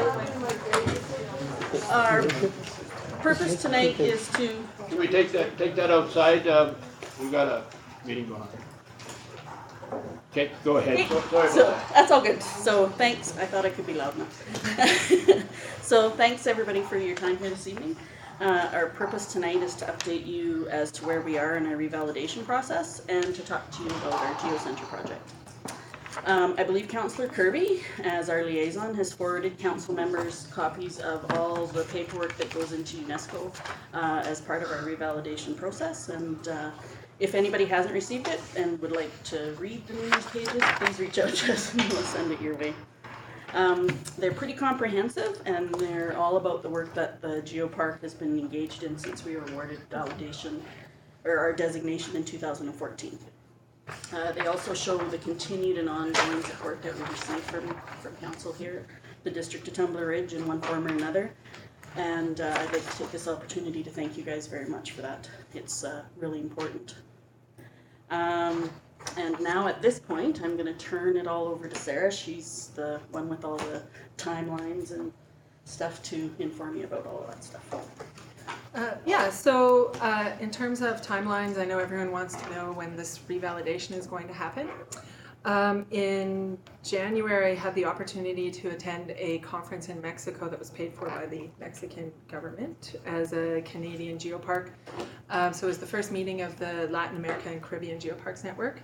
And with good fortune, Dr. Patrick McKeever was there, the head of geoparks at UNESCO, as well as Dr. Nicholas Zuros, who's the president of the Global Geoparks Network. And we had a lot of opportunity to just chat and get to know each other better. And so Patrick just said to me, when do you want your revalidation to happen? So that was great because, I said, well, May and June can be, May, lots of places are still covered in snow. June can be rainy, could we do July? And he said yes. So I'm thinking that it'll probably happen end of June, July. We'll find out in April. That's when they start coming in April, is when they assign people. And then we work with the two individuals who are assigned to us. One is a geopark director like myself, and one is a geoscientist from anywhere in the world in the Geoparks network. And then we work with their timelines on bringing them in. And at that point, we would like to be able to work with these folks here to invite you to meet with these people, to just ask them questions and show your support for the geopark. That means a lot, and it's usually expected as well that they'll have an opportunity. And we'd also like to invite the PRRD and other individuals to come and take part. A great side benefit of that trip and the opportunity to talk to Patrick McKeever is that he's decided to come visit the Tumbler Ridge Global Geopark in early June. So he will be coming to meetings in Ottawa. The Canadian National Geopark Committee is having our first official conference in Ottawa, right up against the Canadian Commission of UNESCO. There's a lot of acronyms in geoparks, so they sound like a lot of words. The CC UNESCO's AGM, where they pay for myself to go and attend their AGM. So he'll be there to talk to aspiring geoparks and the geoparks about where we fit in the international scene, and he's decided to make a trip on his own dime to come visit the Tumbler Ridge Global Geopark. And so it's very exciting. It's a little scary, but I've decided to take the approach that this is like our free evaluation before the real one happens. We can really talk to him as a colleague and get his input, and I think that he's the type of person that will do that. He's easy to talk to, really friendly. So that's exciting to tell you about. And again, once I have those dates, I'll be reaching out to see if anyone here would like to meet Dr. McKeever and have an opportunity to ask him questions. one of the key things in our revalidation documents is our Geocenter project. So that, we've been working, 14 points is a lot of points that we got in our letter, and I've been working hard at raising funds to do those. So the Geocenter, I'm excited to tell you all that I've raised every dollar I asked for. That never happens. So it's okay, I missed some funding last year, so I'm considering it like this is good, now we're even, we don't need to miss the next funding. It's just, so we've successfully raised $520,000 for our project.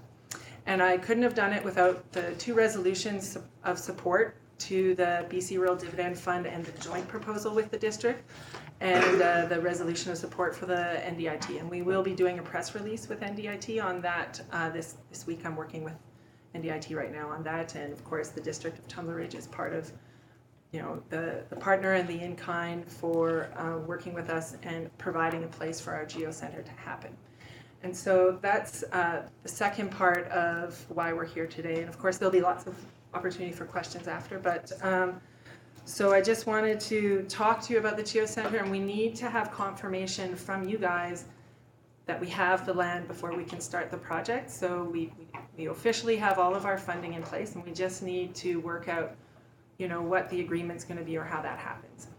So I handed out that little sheet, and this is just an idea sheet. It's not drawings, but we have funds to engage with professional landscape architects and architects to design these things. So they're going to be, classy structures that we want it to look, to match kind of the existing infrastructure so that it doesn't look out of place across the street from the visitor center. Again, one of the key ideas behind the Geocenter is that economic idea to bring people from the visitor center. It's an easy to walk across the street to the mobile Geocenter, and then work on getting them into the downtown core. My next project that I haven't told you about yet is to kind of revitalize that breezeway between the liquor store and Vinny's old place. I don't know what you call that place, but so that we draw people so that then they're downtown, and while you're downtown, let's go buy some bug spray or a bottle of wine or whatever. So the other thing about that property is, of course, the caboose, which I've reached out to the museum separately to talk about the exhibit, but the caboose is the district property, and so use of the caboose, our funding that we've received includes refurbishing the caboose and installing an espresso and ice cream bar in the back of it, keeping the railway exhibit, but working with interpretive consultants to make it like a really high class. So we're not getting rid of the material, we're updating the material, but we're also creating an economic opportunity. So that's kind of where we're going. And so it needs plumbing, and so keeping it where it is drives people into the downtown core, but it also has some infrastructure there. The only thing that I wanted to update you on that is slightly changed since my original proposal is talking to senior staff at the district here. It seems that if I have a mobile Geocenter and a mobile caboose, apparently it's on wheels, so you could move it. I'm not a train, so I won't be doing that. But there needs to be some kind of actual structure as part of it. And so I've got one side of that piece of paper has some kind of tiny houses. That's some of the pictures I showed you in my presentation. The other side has, they're still highly mobile. I'm not proposing to build like a big center and dig a deep foundation. It's still, you could drive up with a truck and pull it away on a skid. But the idea that it's something that's not mobile, it would have public washrooms that are wheelchair accessible in it, that we would take care of the maintenance of and whatnot. But just so I just want you to know that is a slight shift.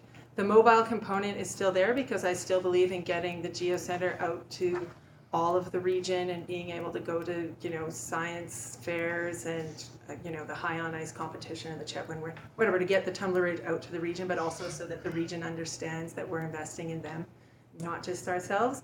But it's probably a bit smaller. Until I really get into meeting with the architects and looking at the budget, but these are still just the concepts, so I don't have better drawings for you, but I'd welcome your input. I'm a visual person, so I said, let's bring some pictures of what it is that we're kind of looking for, and to give you an idea and why that spot is important. And so the space would, basically what's there is what we could utilize very well. And when it's not there, it's not going to be, an empty cement pad. My thoughts, although I'm open to talking to the interpretation consultant, is to recreate maybe the Tyrannosaur trackway, one of our trackways. So it's like so a cement pad can, as you know, they can do great things with cement. So recreate one of those trackways. I don't want to tell the museum's story. I want to drive traffic towards the museum with the project, but we're not trying to steal that paleontology piece. We need to tell the geology piece, the cultural history, the biodiversity. That was also in that letter, so this takes care of that opportunity with a hint of what you can learn more about up at the museum. So we want to make it attractive whether the actual mobile geocenter is there or not. So that's just the update. So I'm looking to council for kind of the next steps on the actual property.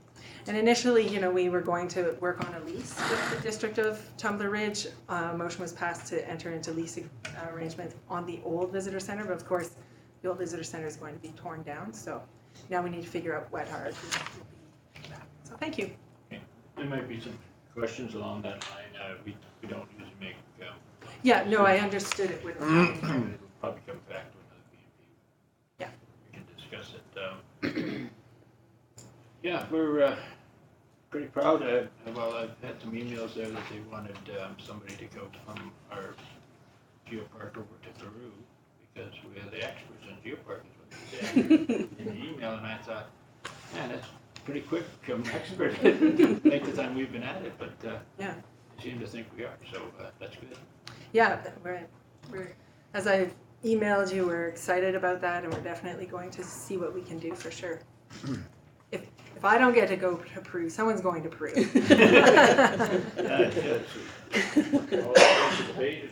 Yeah, exactly. It'd be nice, if we can have some input into what they're doing there and help them out. Sure. There's one other thing that I wanted to run by you before I open it to council, and that was we're going to FCM here.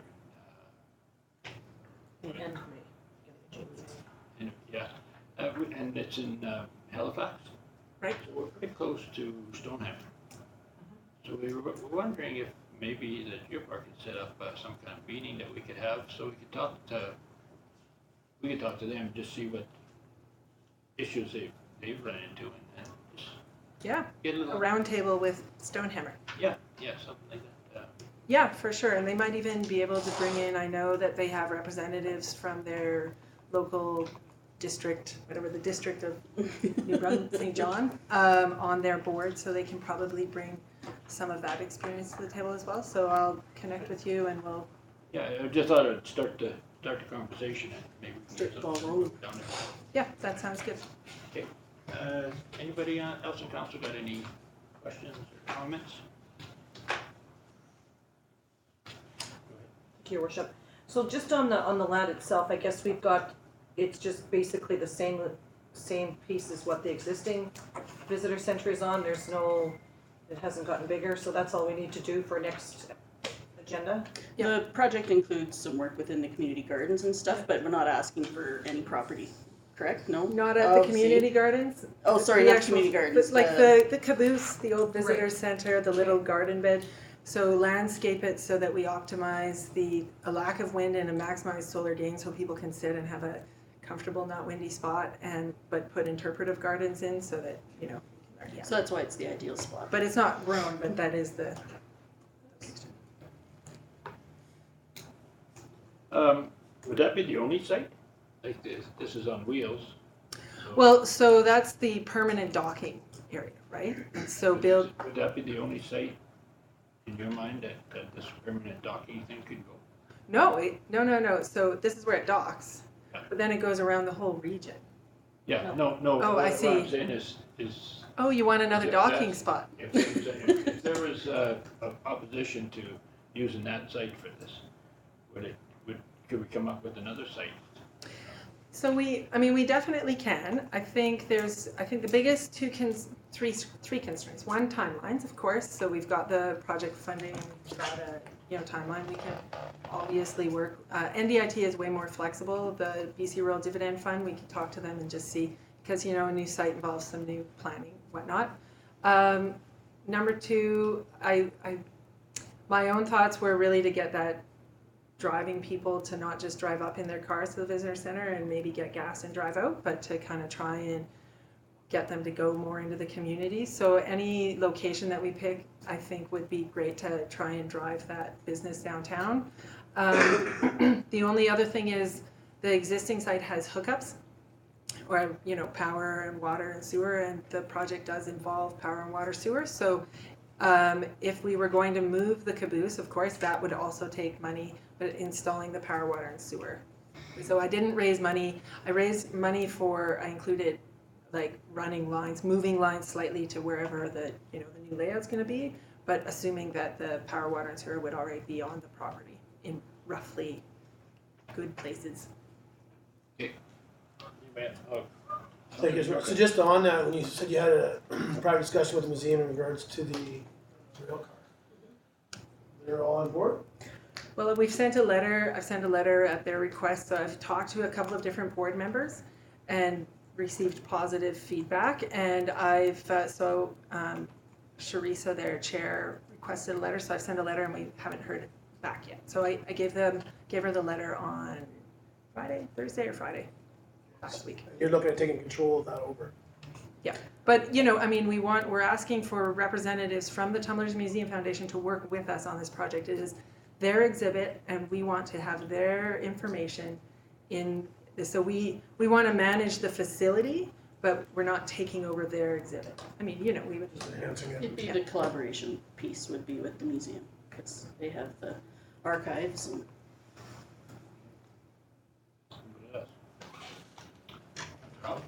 So you'd build a tiny house there. That's the idea. Tiny house and a pad beside the tiny house. You'd park the trailer and mobile unit next to that. Are they connected to each other at all, or? So Doug's told me I'm not allowed to call it a tiny house. You'll note I didn't say that at all. The shed. Yeah. The structure. Well, like an attractive shed. Okay. Right? Yeah. So that's that was my thought, is to build it so there's a docking station so that when it's there, you have the year-round interpretation center. And the permanent, semi-permanent structure would have interpretation in it so that people know that they can always go there and learn something. So it's not like, oh, the trailer's gone, we missed it this week or whatever. But so something that would potentially couple is what I've talked to Urban Systems about, and so that we can design it in a way that it would be right there, maybe a deck to accommodate like a classroom or some kind of place that really focuses on the educational. So there's no bathrooms or anything in the mobile unit that you're. Well, the original idea had it. Stay tuned. I'd be open to your input, but the structure that stays there has bathrooms. Mm-hmm. The mobile unit originally, when we weren't going to put a structure there, had bathrooms. But that's it was going to be bigger, it'd be the only one, right? And now that we've got two, just with the budget, we might not, I don't know. I know, I'm just wondering, like, which one has the bathrooms in it? Do we even need bathrooms there, or how does that work? Well, I've been told that we do. Okay. Need bathrooms there. Okay. If we're going to occupy this space in a public, I don't know, told that we need to have bathrooms that are publicly accessible.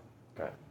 So But we used up a lot of space in the visitor center for public bathrooms, yeah. So we're not going to have we're not going to have like two or anything. There'd be a single, bathroom space.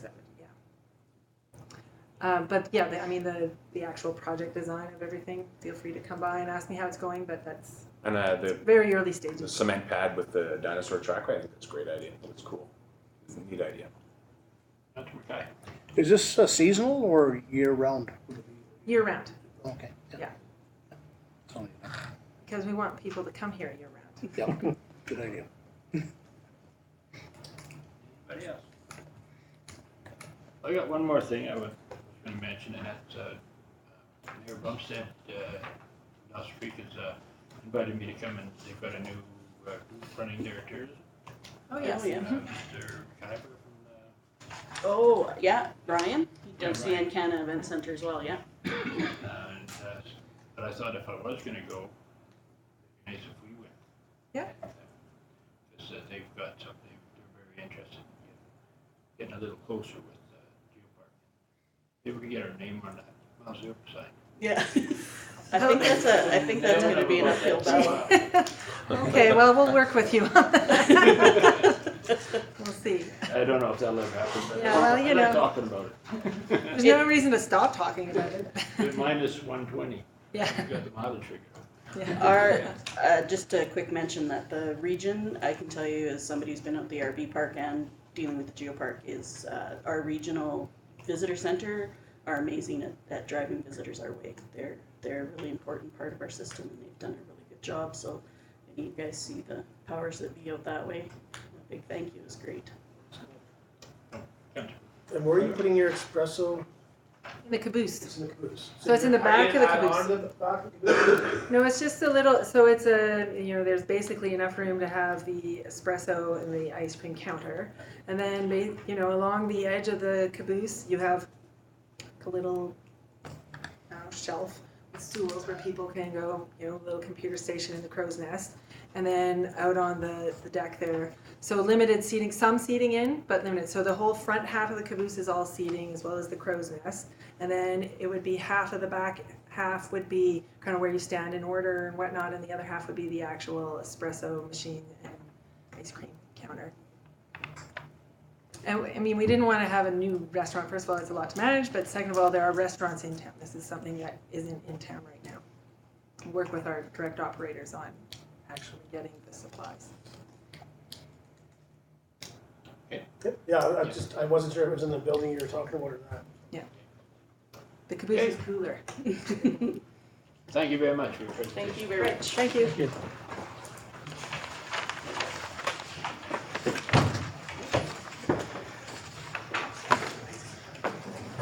Okay, on to correspondence.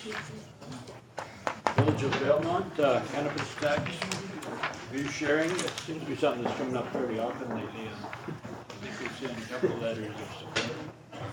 I don't know. Information or discussion? Councilor Hopper. For information. Okay. Seconder? Kirby, all in favor? Yep.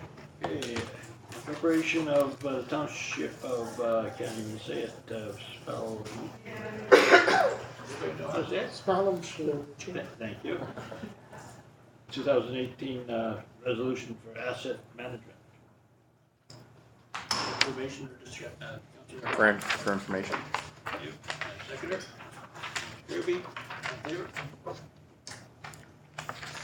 And the Northern Lights College Board, ceremony invitation.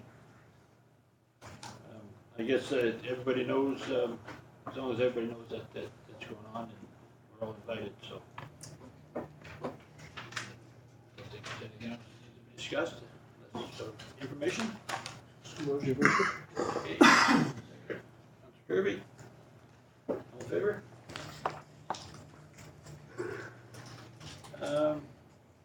Reports. Volunteer appreciation event. Thank you, Worship. I would move the recommendation as presented. Seconder. Discussion. So we couldn't vote in regards to finances at PMP. It's asking for $7,500 to be. Eileen, does this have to be just recommended to come back to regular meeting? Your Worship, you can recommend this be forwarded to the next regular meeting for formal adoption. Okay. Then Formal approval. we'll do that. Can I recommend? Yeah, I think you are, you know, yeah. No monetary. Is that a motion to the next? There's already a motion. on the floor.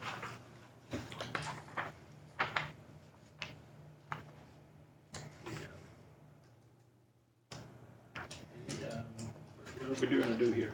We gotta defeat that, or You can make an amendment. did I get a seconder for that? Yes, you did. Okay, an amendment that, I'll make that. So I'll make an amendment that we just move it forward to the next regular council meeting. On the amendment, Sorry. any more discussion on the amendment? Seconding. Yep. Okay, all in favor of the amendment? And on the recommendation, all in favor?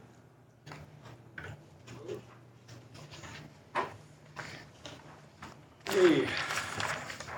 7.2, replacing 3 welcome to Tumber Ridge entrance signs. We have a recommendation there.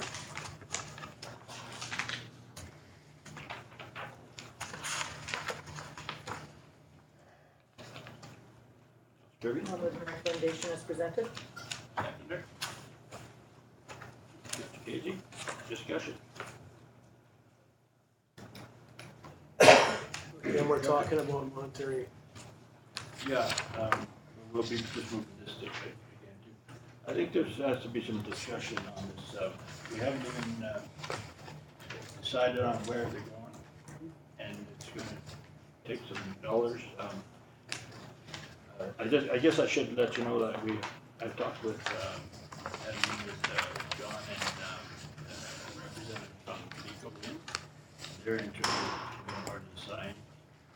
And I brought up, Will, that powering the light, and he said we'd probably be better off to just hook into the grid. Would be his recommendation. Okay.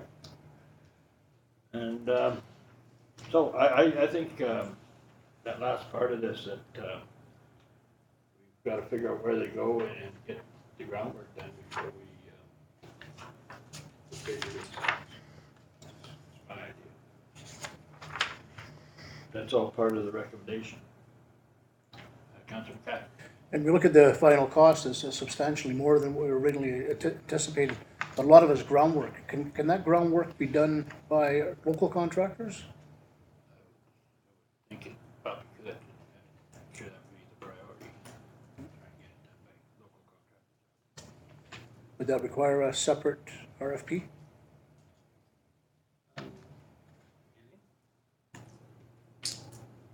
I'm not sure about that, but it could possibly, if that's what council would like. I guess we could put an amendment on it that we would like that done by local contractors where possible. Not to mention the direction of the signs. I don't know if we've got the ability to do that. But I'm sure Councilor Howe could let us know on that. Yeah, and I just one other, if they were to go and use the location of the signs that we have in the present, is it possible there's a foundation there already that could be utilized? That would reduce the cost? I think on the size of these signs, I don't think they'll go where original signs are right now. Agree. I mean, I could be wrong. Maybe there could be something done with that. Yeah. Just they seem a lot bigger. And my idea, and this is just my idea, is these signs should be situated where you can hold your motorhome or whatever down in front, get a picture. You're in Tumber Ridge and Geopark. I think that would be what I would be requesting. If it gets to that point. Yeah, a little better. Councilor Casey. Thank you, Worship. Just a question. Reading here on the bottom of page 1, this quote includes the manufacture, delivery by concept design, and installation of the signs, but not continued design work or novel power generating systems, and in brackets, which will hopefully be covered by local businesses. I'm just wondering whether or not we have any ideas of the price tag on that, which would be the responsibility of local businesses. I don't believe that there's any estimate or whatever to do specifically for that. So I just wondered about that, whether or not we would be wise to maybe find out what that might be.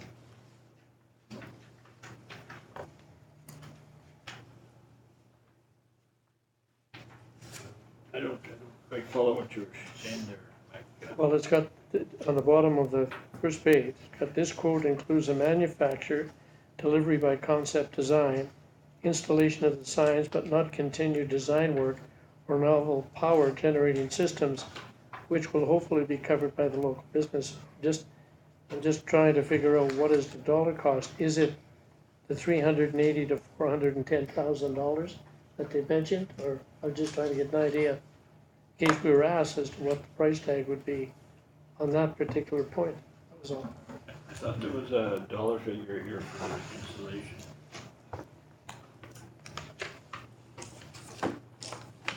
There's a cost just for the signs themselves, so you can just deduct from the 410.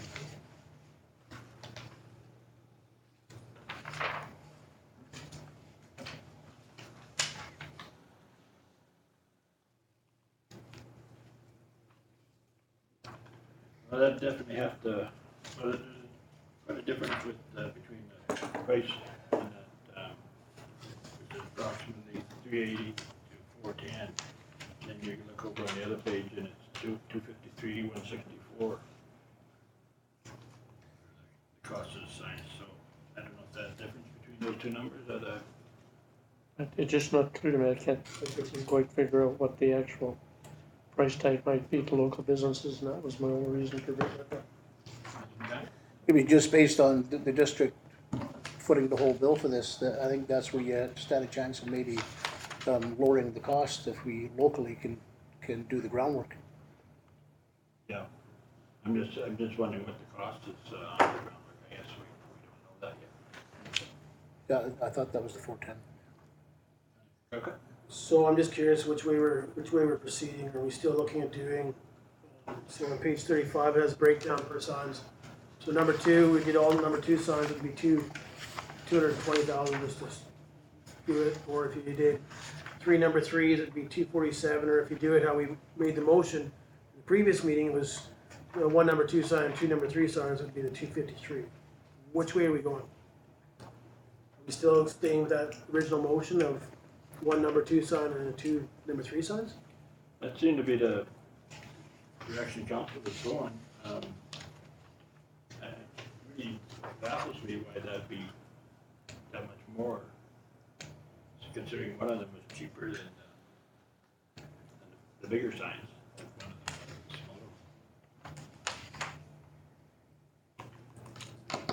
smaller. I don't know, I'm kind of confused with this too. Councilor Casey. Thank you, Your Worship. Again, just another question that I had. It's on the page, the bottom of page 37 and so forth, under governance considerations. And it mentions there that these designs are created in response to council's request for seeing some designs that fit several price brackets. Council is not obliged to accept these designs as presented. The council is also entitled to request a community open house or other public engagement forum to gauge public reactions to these high-profile signs. And I'm just wondering whether or not that might be something we should consider arranging, to have an open house on that and gather some public input into terms of what the options are. And to get a better feel perhaps in terms of what the overall feeling might be with our residents as to how they would choose. John's not here and Jordan's not here, the 2 people that are involved in this report. I would, maybe we should table this report to the next PMP and so we can have them here so we can discuss it. I don't think we have the answers we need. Sure, and we can get some clarity. So I just took again, page 35, I took the number 2's price tag divided by 3. Comes out to $73,327.60 per sign. Yeah. I did the same thing with appendix B. It's $82,364. If you add 2 of the number 3 signs and 1 of the number 2 signs, totals $238,000. So I don't understand what the other $20,000 is here. Yeah. It doesn't make sense. So, more or less tabling this to the next PMP and make sure we got Jordan and John here to discuss it. You got a motion now? I'll make the motion, Your Worship, but prior to doing that, It also indicates here that council favors delaying installation until 2019, things that can take place in 2018, and there's a number of them as well. So there's still some prep work that could take place, even though we're going to make the motion to maybe wait till the 19th. Anyway. We're all okay for tabling it? Councillor Huff? I just want to know costs on lighting, because I thought we were talking about that these signs had to be lit. That was a big thing that we wanted. So I don't think the cost for lighting them is in here. Yeah, see, all that stuff, I see differences in prices, I don't know what's included in what. Proximity to power lines and that type of stuff. One of our signs coming into town, the one from Flatbed, is underneath of the power lines. Power lines are right there. Then the other one by the Flatbed Falls entrance. I think the one that's at the Flatbed Falls entrance is a good spot for it anyway. There's your pull off that you want there. You know, I think maybe the other one needs to be down by Flatbed Creek. You know, like Flatbed Creek area there. I mean, there's a pull off in there where people could get out if that's what we want. And maybe the other one coming from Dawson Creek needs to be by the other pull out. You know, waitlist, so it's, you know, quite a distance away from town, but those areas make sense. But not all of them are going to work for power, right? Yeah, the only power out that one out here is up the wind towers. Side of there, so I don't know if they can do that or not. Yeah, I mean that's huge, high voltage power lines, right? Yeah. So Something that's why I thought like the solar option might be a better option for us, or not solar, but wind power option with some type of a battery out there, like. the guy from Beacon just said it's a big deal. It's easier to just run to Yeah, but he doesn't have the information that we do, knowing what power lines cost. You know, $410,000 to run power line into the Lions campground, right? Like there's your whole sign there, right? this one out here is questionable. Yeah. So I mean, I think staff needs to have another look at that. If that's a desire of this council that we want lit signs, which I think we do, some type of a backdrop of some sort, like. To me, I can't understand how solar lights can be that expensive. I mean, you can go buy them a Canadian Tire for $25 and plant them in the ground out there, for crying out loud. Like, if you got to get an industrial size one, why is it so hard to do? I don't know. To me, we got to get a little more background from staff on that before we decide which way to go. But these signs, like from the beginning, I thought they were too expensive, and they're getting more and more and more and more. It's starting to get away on us here, right? So. I agree with that. So. Where are we at? We got a recommendation on the table. Motion to table. So, motion to table this till, we can do that right now. Okay, you gonna make that motion? Seconder. All in favor?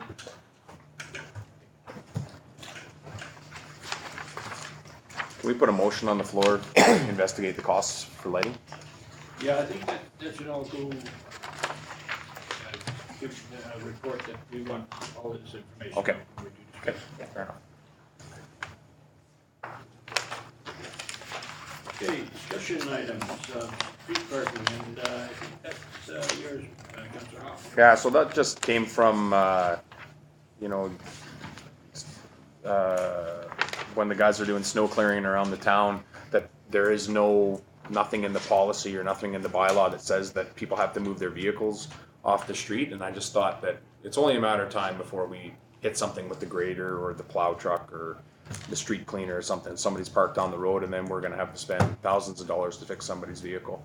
If we had something in our bylaw that said vehicles need to be removed, you know, maybe that gives us some bit of leeway there. If somebody didn't move the vehicle and we had an accident, you know, it kind of protects us. It gives us some bit of a leg to stand on if it's in the bylaw.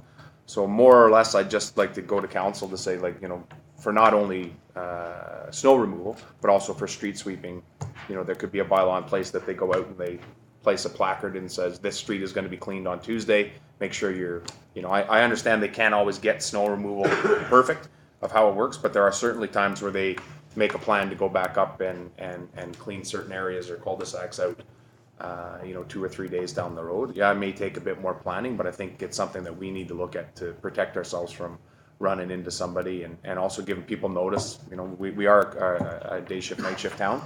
It's good to know when that some of our equipment's working up in your neighborhood through the day. So to me, that's what I'd like to just put it forward to you guys to say, do we want to get staff to look at this bylaw and see if it's something that warrants a change? I have seen those signs here. I've seen them lots in other towns, Dawson Creek for one. But I have seen them used here, and I don't know why. I think it's street sweeping we see them though, correct me if I'm wrong. I've never seen them for snow removal that I can remember, but if it's not in the bylaw, like I just want to, maybe let's just have staff review the bylaw and see if there's somewhere where we can improve it. Yeah, I think it's something that we should look at because it does make a lot of sense. You remember the first year that we were all in on council, we had a vehicle that was up on my street, up on Gwillem. And that vehicle could not get towed, it could not get moved because it had an Alberta license plate. We couldn't find out who owned the vehicle, and we had all these issues that went along with it. And we looked at the bylaw at that time, but somehow either we didn't change it or we overlooked that part of something. You know, I think that's changed now that we can just tow them off the street if they're in the way. But more or less, I just would like staff to at least have a look at that set of bylaws and see if there's some way where we can improve it, update it. You know, I don't see why we can't be towing these vehicles off the street if they're in the way. Anybody else? Councilor Cade? Yes, thank you, Worship. Again, have we discussed about having another town hall meeting? Did we set a schedule? It's right on 8/4. Okay, the reason I'm asking that, again, going back, and talking about the signs, council is not obliged to accept these designs as presented. Council is also entitled to request a community open house or other public engagement forum to gauge public reactions to these high-profile signs. And I'm just wondering if we've got an open house or whatever planned, that maybe we could bring that topic up at that particular point in time as part of the agenda or whatever. On the street light? Yes. No, I'm sorry. Talking about again, the rest of the signs. Yeah. When we, at 8.4, you bring that up, we'll make that Okay. part of that meeting. Okay. But I agree with, I think we probably need unless somebody's got more to say on streets on parking, I think we need a motion to give it to staff to come up with a report on the bylaw and feasibility of doing this. Sure. Make that, you make Yep, that? put that motion on the floor, yeah. Okay, second for that. Any more discussion on it? So I try to get in there, but I think it missed me. Totally agree with that. I think, you know, like when they go to blow the streets, like it makes, you know, it'll be a huge asset, not just for staff and that, and in regards to vehicles in the way, but you know, stop somebody complaining that they got some drift in front of their driveway. Well, that's because there's a vehicle parked there. That's right. You know, what happened down my street and they're on, and I've gone on Facebook. It's because you parked there. And save them Can't get in time. there, and it saves them a lot of time. So I mean, yeah, I think it's something. Like I know we do it for street cleaning. More efficient, right? Yeah, for sure. Less stress on the guys doing the work too. Not to mention you're coming home from the mine and you have to sleep, you're ready to go to bed.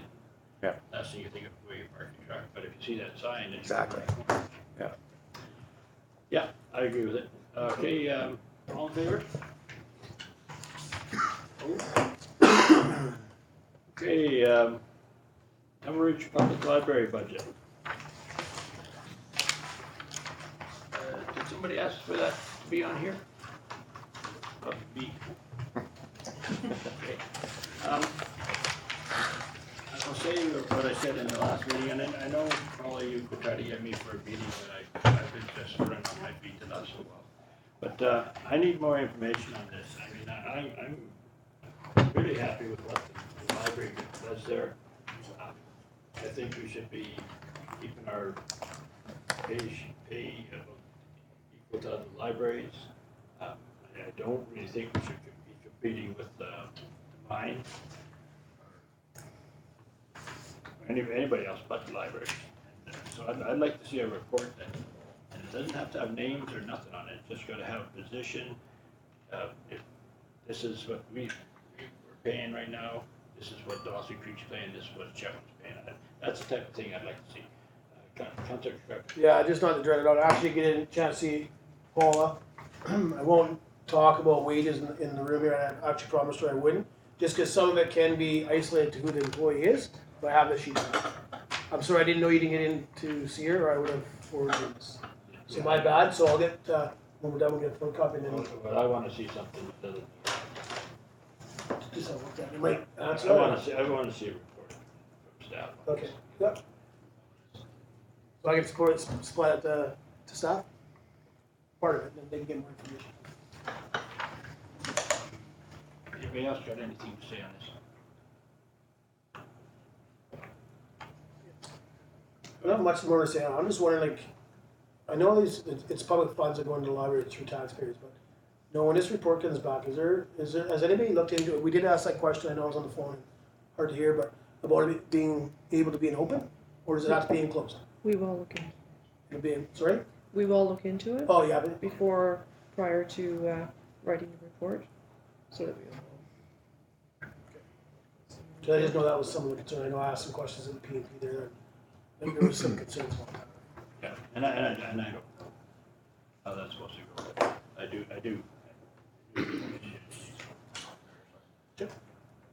So I'll make that motion that we ask staff to come back with a report and with comparisons between comparable communities. I guess the ones around here would be the best thing. Can I get a seconder to that?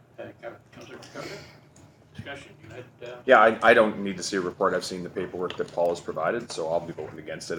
If you go get the information from Paul, I got it from Daryl or whatever. To me, it's pretty good, pretty well laid out, their case there.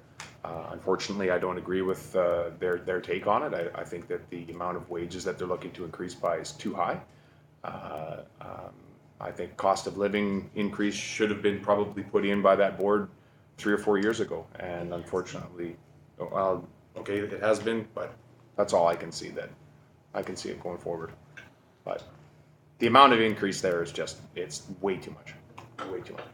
Unfortunately, I hate to be the bearer of bad news, but that's the way I feel about it. It's $136,000 spread over whatever it is, alternating people of 9 to 12 people to try to keep up with wages that is provided by a coal mining group. It doesn't see fit to me. I understand they're having a hard time getting people, but the wages actually look pretty good to me over there. yeah, well, I just want to see. Yep, fair enough. Okay, all in favor? Opposed?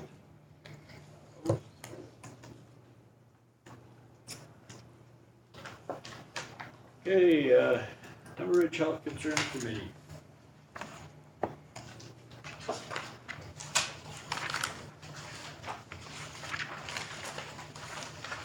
We've had, about Helen in here, we've had some conversations on this, and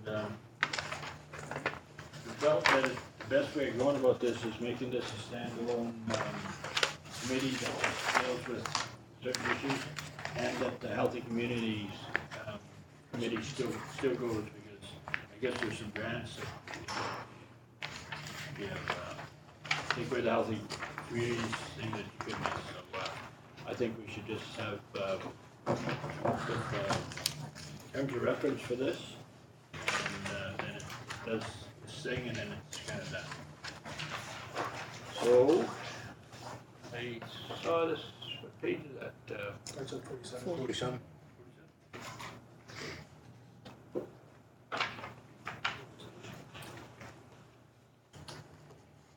Yeah, you can see what they've got down there. This is what kind of from the discussions with the doctors and that at the meetings, and I don't know if anybody's got anything else they want to add to that.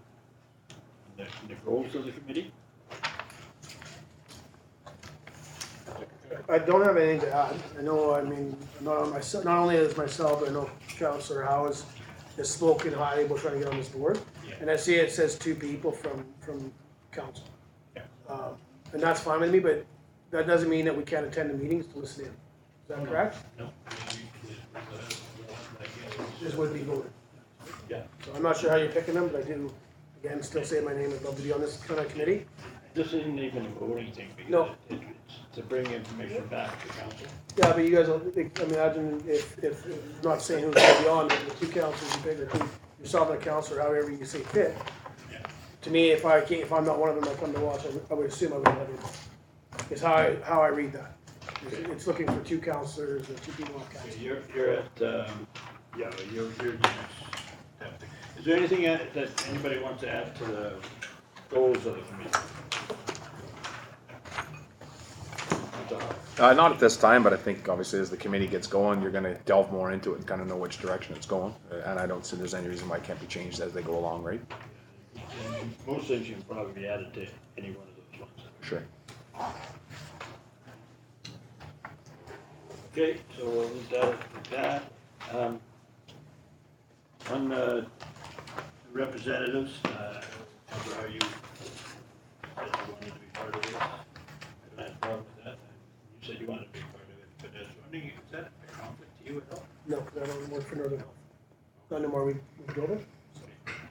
But I don't have a problem having two councillors plus myself on there. Objection to council, but good with that. So, okay, Councillor Howell, Councillor Kiyoko, and myself. Should that be by way of a motion, Your Worship? Do we need that under this motion? Your Worship, I believe, because you're establishing a committee and it's your task force, you can appoint. Okay. That is my understanding. That's what I thought.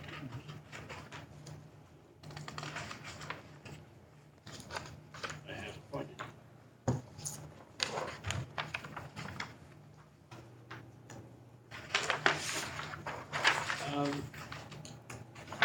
Representatives from the public. I guess that's a really hard number to come to without advertising it to see how much interest there is. Yeah.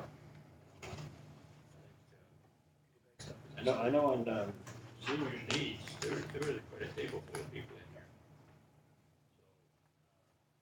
I think we advertise it, this is what we need, and see who all wants to be on it. And part of that is we're gonna have one paid position, and we should advertise that too as a separate ad, and see what we get for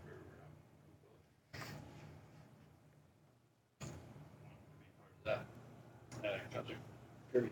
Thank you, Your Worship. Councillor Scott has put the Building Healthy Communities terms of reference, and they have a minimum of 5 and no more than 8 representatives on that board. That would be somewhere good to start, I would suggest. Is that the public? Yeah, 5 people from the public? minimum of 5. That's just, that's Or is that just 5 total? minimum of, yeah, from the public. Holy So, cow. you know, that's just in their terms of reference. I would have a minimum of 1, up to a maximum of whatever, like always an odd number to keep the numbers odd, but do you run into issues if you don't have enough people there, or you don't have, do you have, is it similar to council, like you have to have a certain amount of people to have a vote? Like, is that how that works? Like, I don't know. Yeah, To me, I thought this was more of a committee to get together and come up with some ideas, and we come back from them with the ideas that they come up with, and we present it to council, and you guys, we vote on it, right? But I wouldn't want to see, we put 5 people and we can't find 5 people, and then we delay this for another month because we can't get them. Like, to me, minimum of 1, maximum of 9, or whatever you want. But I just want to get going on it like sooner rather than later. We're already halfway through March here, and we still haven't done anything, right? So, except talked about it. So why don't we go minimum of 1 and maximum of 8? Because we will have the odd number because it's 3 of us. And then there's the representative from the John, that gives 12, Yeah. so maximum of 7. and the paid position as well is also None. right. Yeah, he wouldn't be a voting member. It's just as Okay. So we'll go with 1 to 8. 1 to 7. Okay. But if you go 8, it'll be even number. 3 of us plus 1 person from Northern Health makes 12.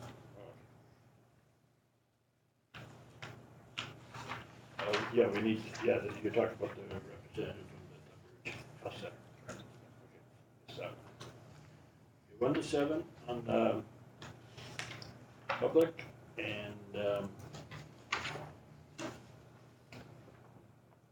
kind of laid out there, and we got 2 councillors and myself. Anybody else that should be part of that?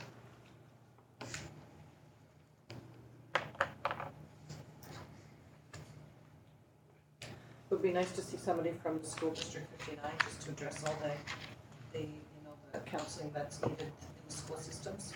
Hopefully when you put this out that someone will come forward, but maybe just a letter going out saying that would be great to have someone from the school district there. Or it could even be the PAC or whatever, but just give them a letter, just knowing that they're wanted at the table. That's a good idea.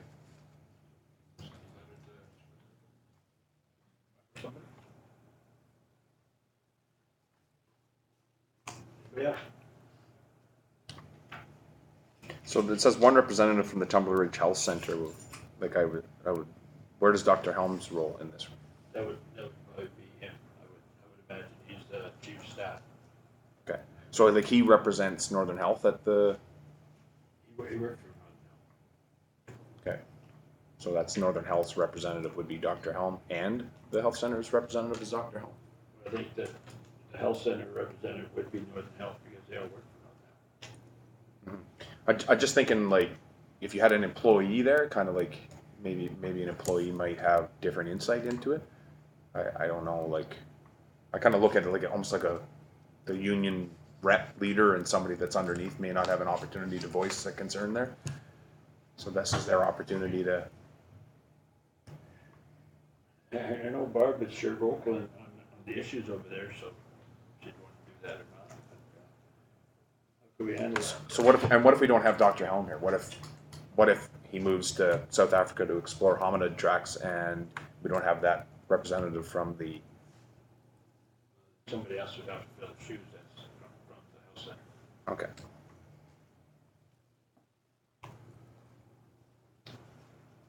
So you think there should be one more from? Well, I think he is the representative from Northern Health, and I think there should be one from the health center, like one of the nurses, or speaking like, you know, I kind of like to hear their thoughts on it when we start talking about retention bonuses or stuff like that, right? So, Okay. you know, I don't really, I guess we got to kind of play that out a little bit and think of how it would work. Maybe we don't go that way at all, but if you start talking retention or bonuses, I mean, obviously they're going to have a say to say that what they think is decent or whatever, right, as compared to just Dr. Helm. He represents doctors. Maybe we get the nurse side of it. I don't know. Any representative from over there. Maybe it's the X-ray techs. One of them wants to step up. Okay, why don't we do that? We'll ask send a letter over that we need one from Northern Health and to represent Northern Health and one to represent the health center. Sound okay? Yeah, I'm yeah.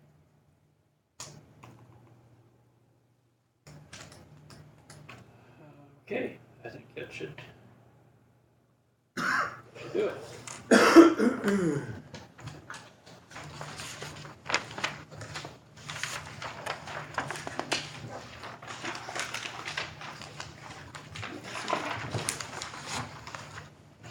Got everything you need? Okay, date for a town hall meeting, and I think we'll talk a little bit about address. So date. Well, first, we will, do you have any preferences on how this one should be run? It's, we've run them both ways now. I thought that last one went real well. So we set up front there and answered all the questions, and then at the end we go.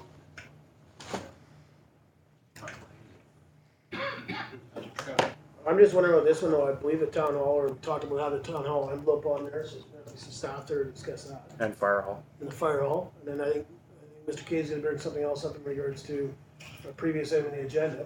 So I remember one time, I'm not saying we can't do this up front again, but to me, it's gonna be, I would think a lot of questions on what the town envelope's gonna look like, or what we're thinking of going there, and what their opinion is. Same with the fire hall, and then Mr. Casey brings up the other item there, signs, like, to me, it's more of a open house than a town hall, this one, like, you know, where it'd be more informal, or maybe we don't get a chance to do the question and answer period. Where it's more getting input from the residents and what their opinion is on what we're thinking of doing with town hall on the outside, fire hall, signs and if there's other items. So we set up, like, have this table Like centers. for the fire hall, this table for the town hall, this table over here for the signs, and have some staff to talk to people about that. Well, they're gonna have more of an update. Yeah. And, Asset management. Just to talk about what we paved last year, what we're paving this year, what the plans are for valve replacement, functions, all that type of stuff that we want to do. I think, you know, I mean, I'm not saying to be just a staff thing, council's gotta be there, but I think, you know, the town people that are dealing with it, it's paving and stuff, obviously. Works now, but town hall stuff, you know, I think that's what we're looking for, we're looking for feedback in regards to people are okay with the thought we're going, or they want us to change. So we can actually get that moving forward as well. okay, you good? Yeah, I like that idea. The last time you tried that, you get people that normally wouldn't stand up and talk, come over and just chat. You know, I think it draws a lot more out. You get a lot more information. I like the concept, like where we had like booths or whatever that was around, and that you could have some chatter in the beginning stages for, you know, half an hour or whatever, and then we go up and we answer any question that anybody's got to throw at us if we can. I like that side of it as well, and I agree with what Councillor Mackay is saying. Not everybody is willing to stand up and say what they got to say up there, but the mingle session there right after, say we're going to stick around for another half an hour or an hour, and if anything you want to come up one-on-one, go ahead. But I like the fact where you got people ask candid questions and you got to give a candid answer up there. And if you don't know your stuff, keep your mouth shut, right? So I like that. I think that's doing our due diligence. And So we could start at 6 and say have the first hour that people could go around and see what we're planning. Yep. And then we could have a sit down and just talk and have everybody ask any questions that they want. Yep. And then the last part, we could just mingle again and. Yep. Yep. Kind of covers all bases that way as well, whichever way somebody's most comfortable with it. But, and anything that we have in there, in my mind, we've got to have costs on it. You know, it's to give that really helps drive debate, to drive discussion. If you say you're doing a remodel on the town hall that's going to be $3 million, that's going to get people talking, right? If the fire hall is going to look like this, but it's going to cost $150,000 or whatever, that really helps people, you know, get going on the topic, right? So They also have the look of the town hall, the different ways that they've thought about doing it. mm-hmm. So that's going to bring some conversation. I would say if we haven't made a decision on those signs at that point, the way signs or the Welcome to Tumbler Ridge signs, it's an opportunity to talk about those at that time as well. And, you know, and it's good to get that information before we talk about this at the PMP. Oh, right, yeah. Change some of our thoughts. Councilor Kirby. Thank you, Your Worship. Also, we should have some of the results back from the last survey that went out. We could even address that. You know, The survey on what, Joanne? that was on, well, it was the rural lot. That's what that survey was for? That was what it was for. No, because there's nothing in there about, they actually, oh, wow. Yeah, There's some big missed apples, guys. yeah, There's they're off base with that one. conversation about that. They're off base Oh, with that. so I don't agree that we should bring that up if that's what the survey was for, because there was not one thing mentioned about rural properties. Expansion of how big you want your residential lot to be. Yeah. How's that rule? Good topic for conversation. Sorry, Exactly. sorry, I didn't put my hand No, up. and that's Apologize. why I brought it up. That could be another. Wow. It didn't touch base with me yet. No. It's a conversation we gotta have. Okay, well, I think rural lot should be there. Whether that survey is there or not, I think rural Sure. lot should be. I think Absolutely. rural lot should be surveyed. Have we set the date, Worship? No, we haven't. Okay. What date works for? April 1st? No. What did you say? Okay. Yeah. I was just talking to Mr. Little earlier. She just needs at least 2 weeks to be able to advertise. I think I like Thursdays. They seem to work most people's schedules. April 5th. I don't know if that doesn't work with the minor, but that should be pretty well. Yeah, hockey's over them. Yeah. For So, local teams anyways. so we're looking at April, is that what I get from Bill's paper here? I'm good with, any of them. Is there anything on holidays? Thank you, your worship. I think April is I think we should maybe go to staff because they're the one that's gonna have to have everything prepared there. So knowing that we like the Thursdays in April, the sooner the better maybe, but. The only reason I was saying April 5th, because there was comments about having regards to signs before the next PP meeting, which is on April 9th. Okay, yeah, I like April 5th. Good with that, is that good? So, Okay, What date of the time? April 5th. And it'll be 6 to 9 if we're gonna do it with the layout that we just discussed.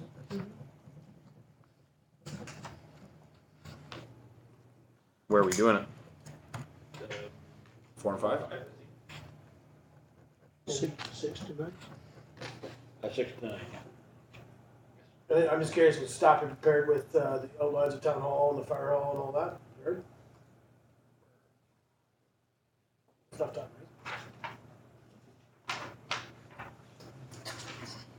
I'm supposed to have a baby on the 6th. I don't have anything to do with that. Give you the pictures. I think there's something. Anyway, You had the lines down there as one of the things we wanted to have talk about there. suggested, yes. Just, Yes. I know we discussed it, Signage, but we never yeah. made no motion.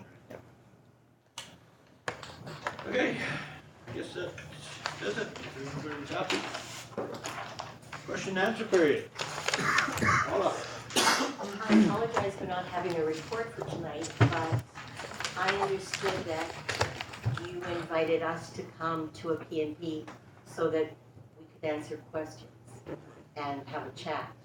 So there was a miscommunication somehow, or you had something. I'll have something for your next meeting. Is it a P&P or the regular council meeting? The best time to talk about something like that is at the P&P. That's what we said last week, but we're getting tight for time for, capital orders and stuff. The whole budget hasn't been approved. Well, we could put it on our next regular meeting, and I don't know if it had to be closed or if it's. That will need to be determined. So we'll find out how that works, and then we'll. So just on that, actually, totally forgot a book at home, and I did talk to Paul about it. So when we made the motion in the previous meeting, if we can get clarification on that, because I believe when we did it, we only talked about their wages, of adding a 2% thing. Is the rest of their budget approved or not approved? It's approved.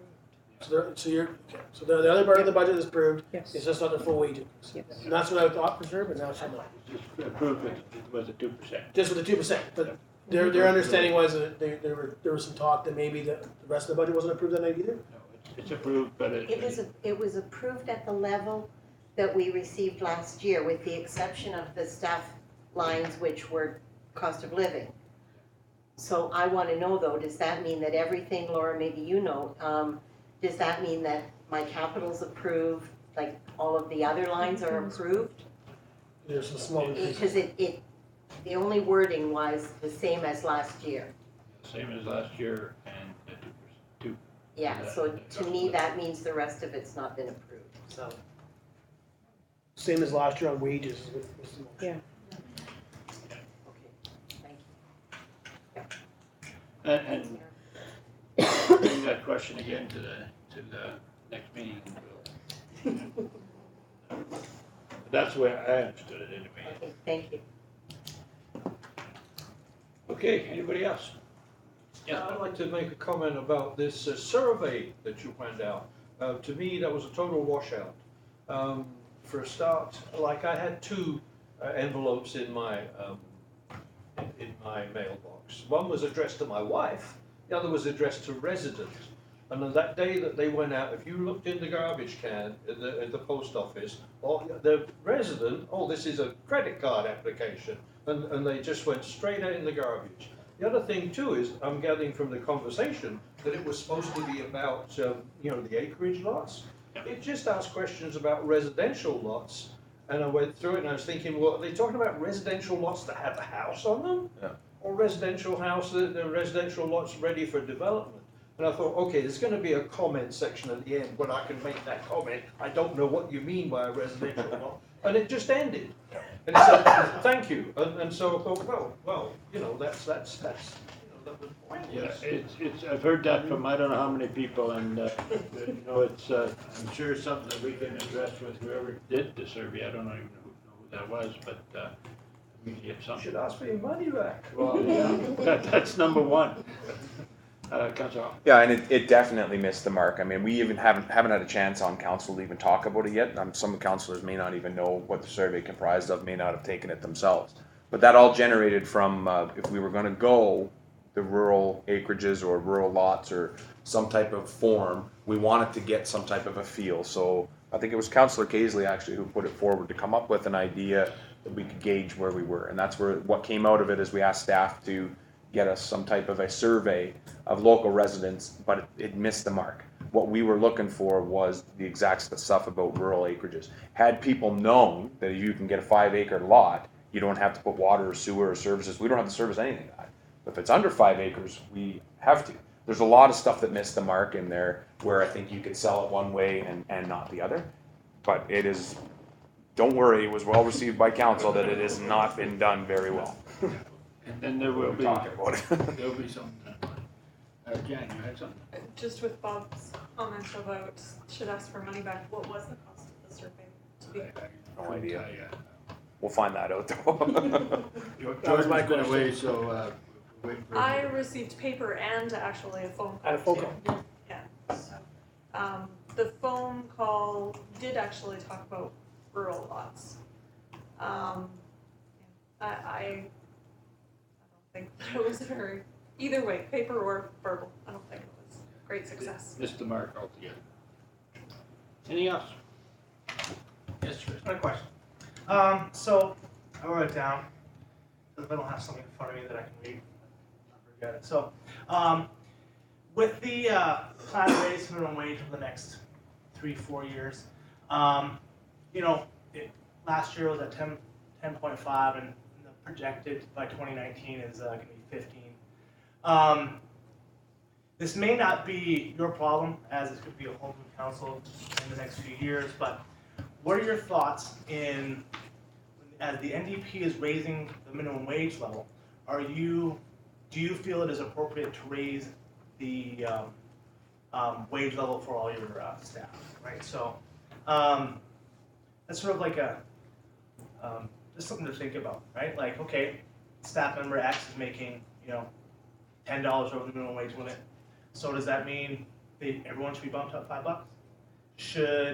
Is that scalable, right? It would make sense at a manager's level that would receive something a little higher, right? So, again, with the burden of leadership, sometimes you have to say no to people.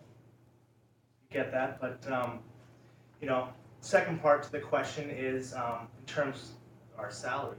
And so I'm not trying to start an argument, just trying to create some thought discussion. Is what do you compare your library staff to? Right? Other libraries? Fair enough. How about other positions within your district, right? So I believe that there are multiple jobs in our library that do have comparable jobs in the district. And should they be comparable? Our argument is we believe they should. And then also taking into effect, minimum wage is going up. Everything else should go at the same time. So, just something to think about, your my idea, when you talk first there, most of our staff is union, so it's that takes care of itself. It has nothing to do with minimum wage. And if the minimum wage does drive wages up, I mean, then sure, we gotta stay within what libraries are paying for staff, in my feeling. To compare it with anything else, I think it's gotta be, you know, it's just my feeling. Yeah, and I'll weigh on my thoughts on it as well. As I don't think we need to be ahead of the curve for minimum wage. I think when minimum wage comes, if there are adjustments that need to be made in the library, it's the library's opportunity to come in and say, geez, our wages that we used to pay these kids at the high school was $8 and now it's 12 or 15 or whatever. You come in, you give us advance notice. That is an easy sell to me on council. We have to stay up with that and we go ahead with it, right? But there's other ideas there as well that we don't have a full understanding with the library. The way I understand it, there's 58 hours a week at the library. That's what the library's open in a week. 58 hours a week. You're on the spot. You work there, you run the place. I mean, it's your budget. I've got so many numbers in my head right now, Will. Plus another 8 on the weekend, 50, Yeah. 62. Okay, 62 hours, you know. So that, you know, there's conversations that can be had with that as well, right? Do we need the library open 62 hours a week? Is that up to us to make that the decision? I don't think so. No, I think you citizens have already made that. That's the library board, right? That's you guys have to make that decision. And to me, you know, it's just. Yeah, you know, my whole thought on this, when you've got a 1/3 increase on your budget, I think those discussions can be had before budget time. I think they could have been had back in December that you saw this coming and you could have come and talked to this council. We would have been able to get this done before now. I talked to the CAO. Well, you know, okay, when he's here, he'll have to answer that. So just on that, because I actually sit on the library as liaison, I just want to make sure everybody's aware that the budget that was approved in December that our talks was the same as last year with a few capitals and then the increase to living allowance. And this came up, I believe it was in January when I was away. And Paul sent me an email asking me to come, and as soon as I got back to come and talk to her, and then it was already at the meeting the next night, so I couldn't do anything to give a heads up. So just to be aware of that. I have 2 more short comments. First of all, Will, I hope you're on council when the minimum wage is raised, because you just said that we have to meet it. So I want you here. And the other thing is, one of the things that you said, Mayor, is that we don't want to compare to the mines and stuff. Those numbers are not mine wages. They're not at that rate. Okay, that's all I'm Nor asking are for. they at the rate of the district. They are at the rate of Dawson Creek Public Library. Okay. So that's just, I don't want you all going away for a week and thinking, oh yeah, well, we're looking at mine salaries. You're not. Okay. But I'll bring more next week. Glad to hear that. Thank you. I'll see you here. Roxanne. I have one quick question about that spot at the dump that we were talking about, or you guys were talking about putting up so people could drop their stuff off and people could go in and change. Sure. Yeah. Is that still happening? I don't know. Spring of 2018. The share shack yeah. is what it's called? Okay, awesome. Oh, no, not to have a grudge sale, I'll just. Get rid of some of the junk your old man's got there. Right? Not your old man, your husband. What was that in the budget for? Where was that? That, $3,500? Cool, thanks. Okay, I think we're done, adjournment. Everybody in favor?